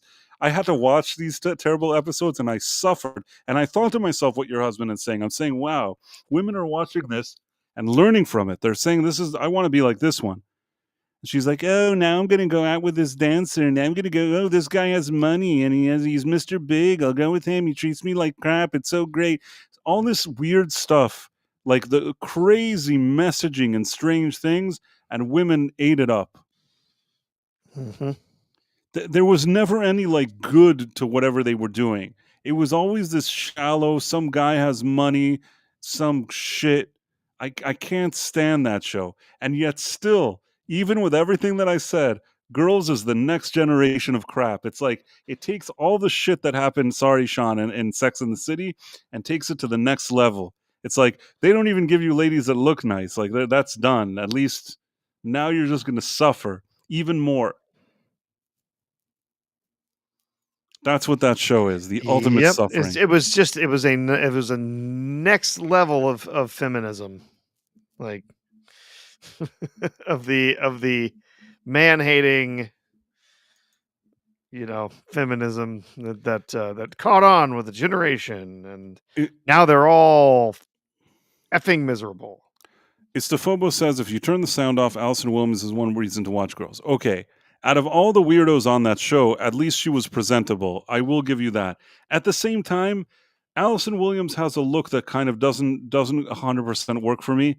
I'm going to say something that's I don't mind her. I think she's okay. And now in Megan or whatever, she's fine. She's a decent actress. The only reason you're going to laugh at me, I'm going to say something awful. This is the most awful thing anybody's ever said. Are you ready? Go for it. Be awful. She reminds me of her father, Brian Williams, and that's kind of a turnoff. You could tell that she's his daughter, and somehow that's not working for me, Istophobos. I just can't do it, Captain. I don't have the power. Love that sentence. I don't even remember Alison Williams from this. Alison Williams. She's in Megan. Listen, she's not a bad looking lady. I'm not saying she's not horrendous or anything. She looks decent. Yeah. But she kind of reminds me of Brian Williams.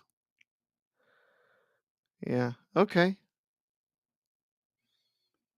I can see it. I can see it. I don't usually go. I've told you guys before that back in the day I used to get invited to some industry events. The last one I got invited to, because I don't get invited often these days. I think that like I'm out of the mix. For some reason, probably somebody regrets that I was invited to this, but maybe this was like half a year ago, or I don't know when it was that I was invited. Maybe 9 months ago. I don't remember. Invited to an event, and Brian Williams was there, and yeah, he stood there, and he. It was just strange to see him. Brian Williams was when I say Brian Williams was there, I was standing there drinking like some kind of cocktail, and he was standing like right next to me. I looked at Brian Williams, and he looked at me. I said nothing, just drank my drink. It's the true story. I was at a cocktail party, Yep. and Brian Williams was standing next to me. He didn't say anything. He wasn't chatty either. He just stood there. But it's kind of just a surreal situation. Surreal in a funny way. See, I consider myself like in a way I'm kind of like the Forrest Gump of entertainment, you know? I don't have any other way to describe it, but that's probably the best way that I could explain it. That like if there was like a memory about my memoirs, like I think that people would find it amusing. Like a book about my memoirs or something like that. But One day we'll get Price's memoirs. one day. Istophobos saying, why did I watch so much Sex in the City? I'm telling you that I was in a long-term relationship with a woman who loved that show. And, you know, when you're in a relationship and things like that, sometimes, you know, there's shows that you like to watch. Sometimes, and maybe the other person, she doesn't like to watch it. Or maybe it's a vice versa situation. Somehow I understood that you know, for there to be balance in the force, I had to watch this crap. And yes, I couldn't stand it. But if it meant that afterwards we could watch something that I thought was great and maybe she didn't like as much, well, you know, in some cases it was a fair trade. Not a very fair trade, but a somewhat fair trade. And yes, I ended up watching every episode of that crappy show. And like I said, the 2 movies. I don't know if I've ever been so embarrassed than sitting like in a movie theater and watching Sex in the City movies. Like you really question those are moments that you really question things.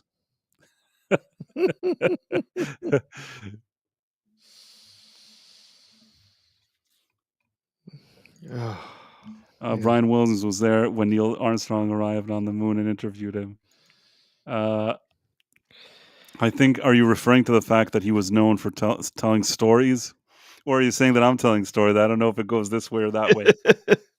All I can say is this is the one thing I can tell you.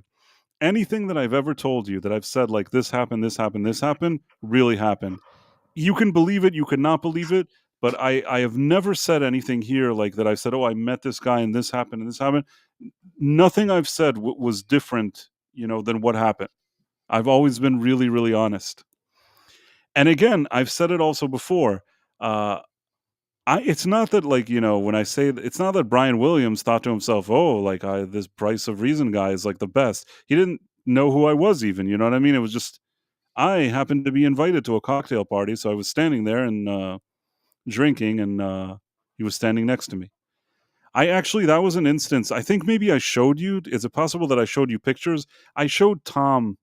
I actually, Tom from Midnight's Edge, I took a few photos from the event happening live. I was giving him like live feeds to Tom. So he knows that I was at he knows it's true. You know what I'm saying? Mhm. Oh, I see that Tom is here. In any case, like Dick And Vic. then Tom walked in the door. First of all, Tom, you can confirm that I was actually, at an event that a major studio did.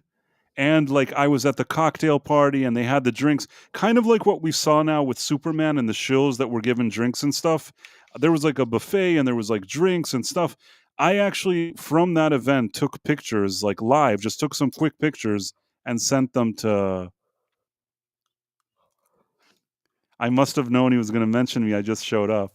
Yeah, I mean, it's so crazy. And like, it was the last thing. Like, I don't even know how we got to talking about it. In any case, I really did send Tom pictures from an event like this.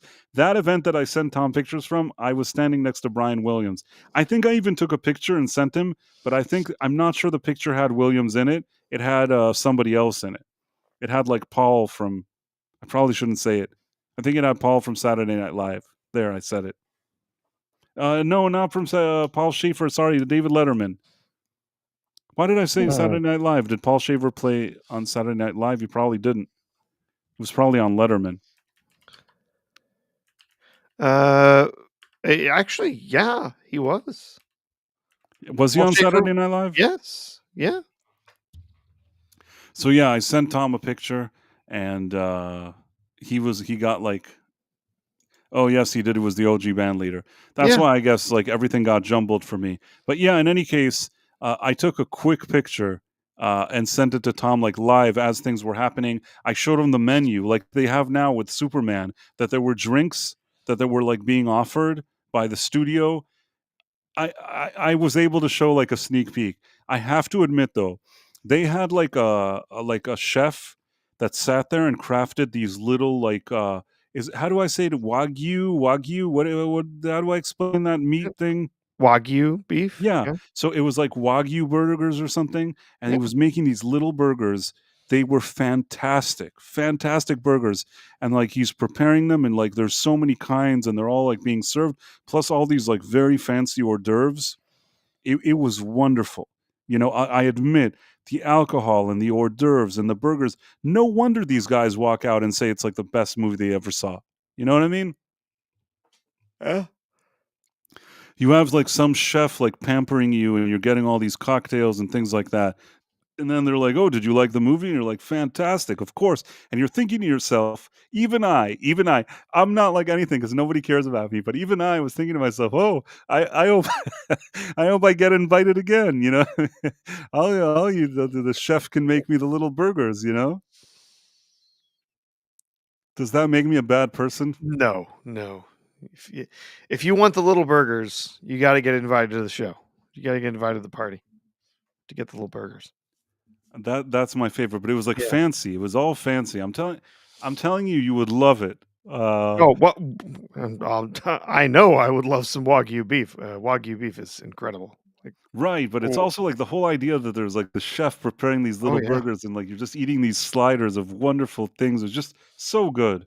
So yeah, I guess what I'm saying is uh I can understand why some of these shills are blindsided by whatever, But all I'm saying is that it's so slippery what some of these people do that I can't really have any respect for them. Well, I mean, it's all a matter of whether you're willing to trade your integrity for, getting these nice things. That's like, we had all those Star Wars shills that were, the YouTubers and whatnot that were snatched up, and then they were taken on a cruise, and then they got to interview all the stars with of the acolyte and all this stuff, so that they could go back on their YouTube channels and say it's the most amazing Star Wars ever, and then everyone actually saw it, and we're like, yeah, you just you've lost all credibility. And Because this is garbage, and you're selling it to us because we can clearly see that you got special favors. Like, ugh, yeah. there was also something in that same party, and it's so funny because I can't remember who it was. I apparently accidentally insulted some kind of celebrity chef. Oh no. Now, I was standing there when I was drinking my whiskey. Again, this is a situation where a lot of times there's people that know each other. And if you're there, like somebody like me, that probably it's surprising to me and to them that I'm there. Sometimes they think maybe there's a reason I'm there, or maybe they know me from somewhere or something like that. And some guy who was like a world class chef was talking to me, or a celebrity chef. And the truth is, I didn't even know who it was. And I guess his publicist was like standing next to him, and then she started saying something about his name, and I didn't even know who he was talking about. And then he's like, either he or she, they were like, really, it seemed offended, like, you don't recognize like chef, and I can't remember his name. I don't even remember who it was. They're like, you Bobby don't Flay. recognize him. I'm like, no. I don't know what the deal was. Why was I supposed to recognize this chef? Until now, I can't even remember who the fuck it was. Sorry, Sean. I don't even remember his name. He was talking to me under the assumption that I know who he is. I mean, first of all, he didn't know who I was. You know what I'm saying? Like, But I you're wasn't not feel. world famous chef like they are. I don't know. What am I supposed to know? Who knows world famous chefs? Who the fuck knows? I know like Bobby Flay. You know what I mean? I know who he is. Uh There's Wolfgang Puck. Yeah. Wolfgang Puck. There's a guy, forgot his name. He's like Japanese, and he's like on Iron Chef or something. Or for years Yeah. he was on Iron Chef. He was really good, by the way. I just don't remember his name. That's a guy I know, and I don't even remember his name. There was like Alton Brown or something. He's not a chef, but he's Yeah, like on the. Alton Brown's great. Yeah, he had the Good Eats show that he did for a long time, where he took a scientific approach to making food. Yeah, we big fan of his. Don't remember who this guy is. I don't remember what his name is. His name maybe he had like a Rocco. Is there something like a Rocco that's a chef? Hmm.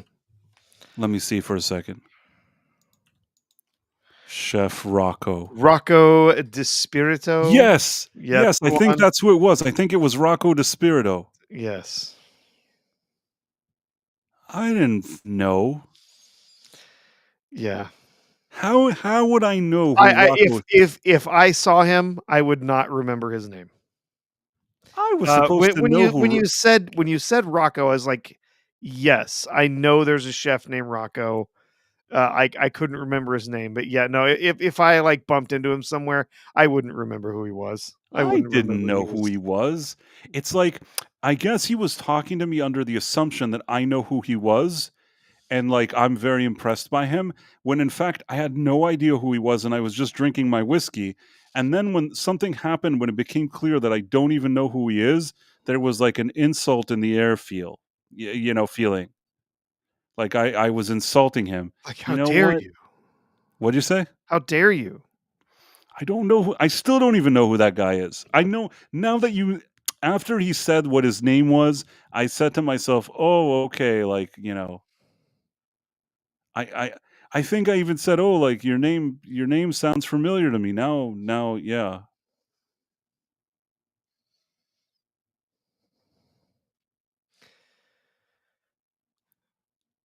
if you I mean, there's half the people who are, famous musicians right now. I could run into them in the Walmart. I wouldn't know who the hell they were. Had no idea who the guy is. I do know you that know, he was disappointed. That's what I'll say. But didn't promise anybody anything. I don't know who he yeah, is. yeah. And you know what? If I was sitting there and he would have been like, "Hey, you know what? I'm Rocco DeSpirito. I want to cook you a chef's meal." I'd show the man some respect, okay? But I'm just standing around there drinking a whiskey and he's talking to me. How the fuck should I know who he is? Like my agenda, see, I don't know what the agenda they have when they go in there. My agenda at an event like this is there Wagyu burgers, little sliders? Is there like a good cocktail with some like whiskey in it? These are the things that are on my mind. Chef Rocco DeSpirito, don't really know what to do with that information. And on that note, maybe we can start wrapping up. Sure. Oh, Here, I'll Maramoto, that's the guy from what's his name from of Iron Chef. He's really good. He's really good.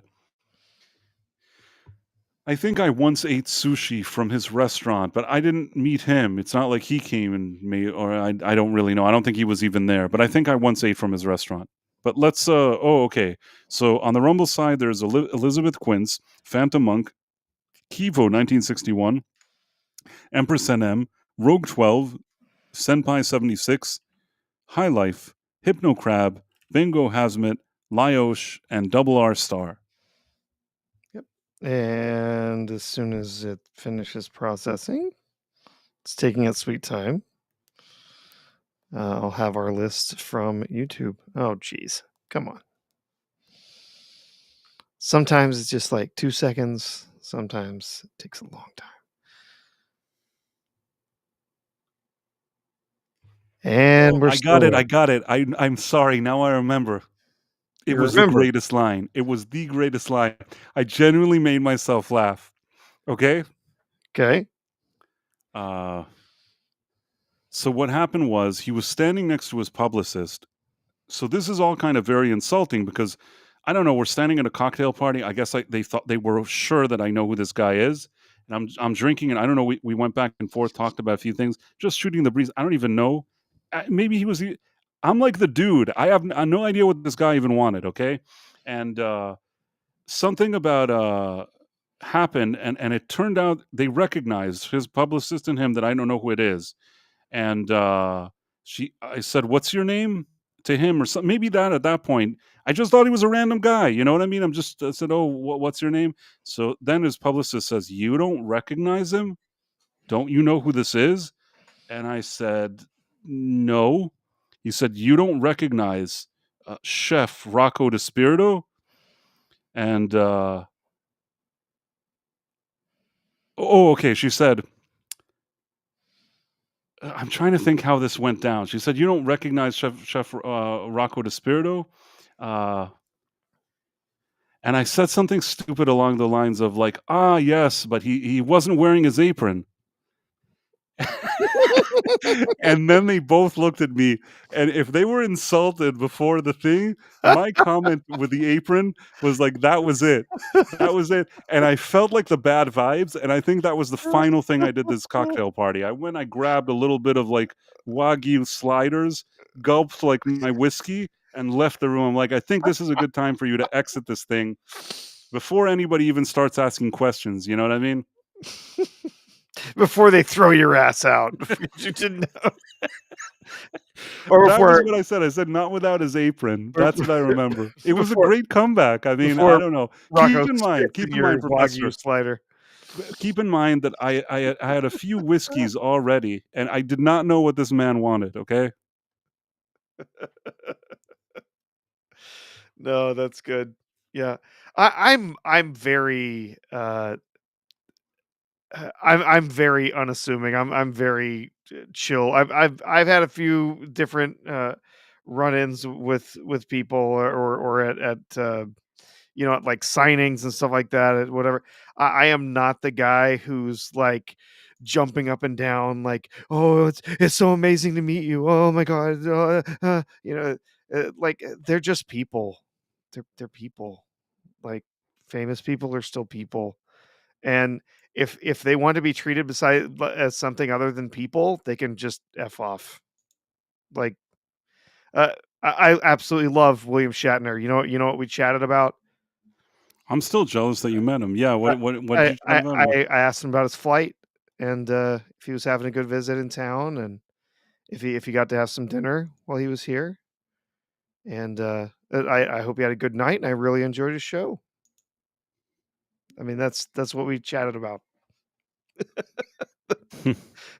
Oh my God, Mr. Shatner, you're the most amazing person ever. Oh, I just there was the other people who were in line in front of me. I'm like, oh my God, you're not embarrassed by yourself, like acting like this. Like, I don't know, but yeah, it's like, yeah, No, that's pretty cool. I mean, listen, I I try to talk to anybody. just treat I them try. like people. They're people. They're just people, right? Yeah, I'm sure. I guarantee you, they get tired of people like fawning over them all day long. At least most of them do. At least the ones that aren't just completely, just complete narcissists. But you know what? The not without his apron line, that only happened because I was already a few drinks You're in. already a few whiskeys in. Yeah, I get you. I'm already like, riding that whiskey wave and eating the Wagyu burgers, and I really don't know what this man wanted. He must have been talking to me about something. I struggle to remember what he talked about, and what can I do? I'm sure that there's certain circles where that guy is super respected and they're all bow down to him. I'm not in the chef scene, you know what I mean? Like, she said when his publicist said that was his name, I knew what she meant, but I couldn't have picked this guy out of a lineup. You know what I mean? You couldn't either. Even now, what I told you, you would have known. If Rocco DeSpirito came and started talking to you, would you know it's Rocco DeSpirito? You'd be Absolutely not. And you know what? I no. I would just treat him like another dude, decent, decent human being until he proved to me that he deserved to be treated otherwise. That's Like, exactly it. By the way, the and YouTube people, if you want to, yeah, let's get to it. We got Tim Hayes, Yitis, Mary White, who of course gifted 20 memberships to the channel right off the bat today. We really appreciate it. Thank you. Caleb Levine, David Costin, Zunar J5, Mark S47, Jay Jameson of Vex Electronica, who I guess I didn't finish the movie yet. I don't know. Or fell asleep watching Superman. I guess we'll see. Sean Green, the Dead Man, also a big supporter of the channel. Marla Sharondoff, great to see you. Stephen Mack, Bishop Judas, Whalem03, Ron Donafero, one of our wonderful mods, Adam Gray, Phantom Outsider, Turo, Ace Hanlon, James California, Mark D with a C was here for a bit. Istaphobos, another big supporter of the channel. Glade Riven is dangerously sober. IF Nudick. K Roberts, Keely Chow, and Midnight's Edge After Dark. Good to see you, Tom.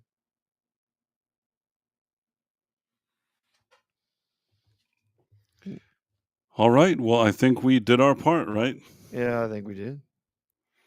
And I don't know how we talked for this long, but we did. Price of Reason Live, what would you say to Rachel Zegler if she came up to you at an event? Wow, that's crazy. I don't know Uh, what I would do. I think that I would like explain to her why I think she's annoying. I would talk to her, and when she started acting like a total bitch, I would not talk to her. I think that I just kind of roll my eyes and like try to steer Exactly. somewhere I else. would Like just be yeah. I would say, yeah, that's nice.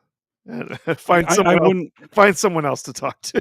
Right. I mean, the thing is that like there's a lot of different things. How old is she now? How old is Rachel Zegler? Oh, Zegler, like, oh, geez.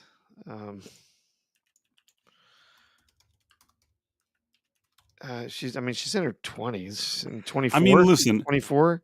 First of all, I personally, she kind of just her whole vibe doesn't sit well with me. I don't really like her on any level. But in any case, like there's a significant age gap between us. There's really nothing for me to talk to her about. You know what I mean? Like I can't see myself really wanting to strike up a conversation with her. If for some reason, like I'm suddenly stuck in an elevator with her, I'd probably tell her why I think she's annoying. Yeah, like, and I wouldn't look to do it, but if I'm already stuck in the elevator with her, I just tell her, listen, maybe there's a reason why I'm stuck with you in this elevator. I have to tell you that you're super annoying. Anyhow, so did we say goodbye to everybody, Yeah, Professor? you got it. All done. Well, that is absolutely wonderful. I want to thank everybody for hanging out with us today. This was a great stream. Always fun being here. Always a pleasure hanging out with you, Professor R2. And yeah, thank you, for the people on our different channels that have been, joining and subscribing and following. And if you're listening and you haven't done that yet, whether you're on Rumble, which is our headquarters for the Night Owl, or on any other platform, please make sure to like, subscribe, and do all that stuff. Professor, is there anything you want to plug before we go? Well, I assume we'll be doing the B-sides tomorrow over on Adam Gray's channel, B-roll on both YouTube, Rumble, and see on Sunday I will be over on Dark Hours channel for two hosts. We'll be reviewing X-Men, the original X-Men film. So, yeah. Sounds cool. Yep. And then Mr. Brown on Saturday afternoon, most likely. Or Nice. Sunday afternoon, sorry. All right. Well, hope you all took that information. And yeah, you should check out whatever the professor is doing. Professor does really cool things. And on that wonderful note, I think maybe it's a good time for us to sign Yeah. off. All right. Well, take care, everybody. Have a great weekend. Bye.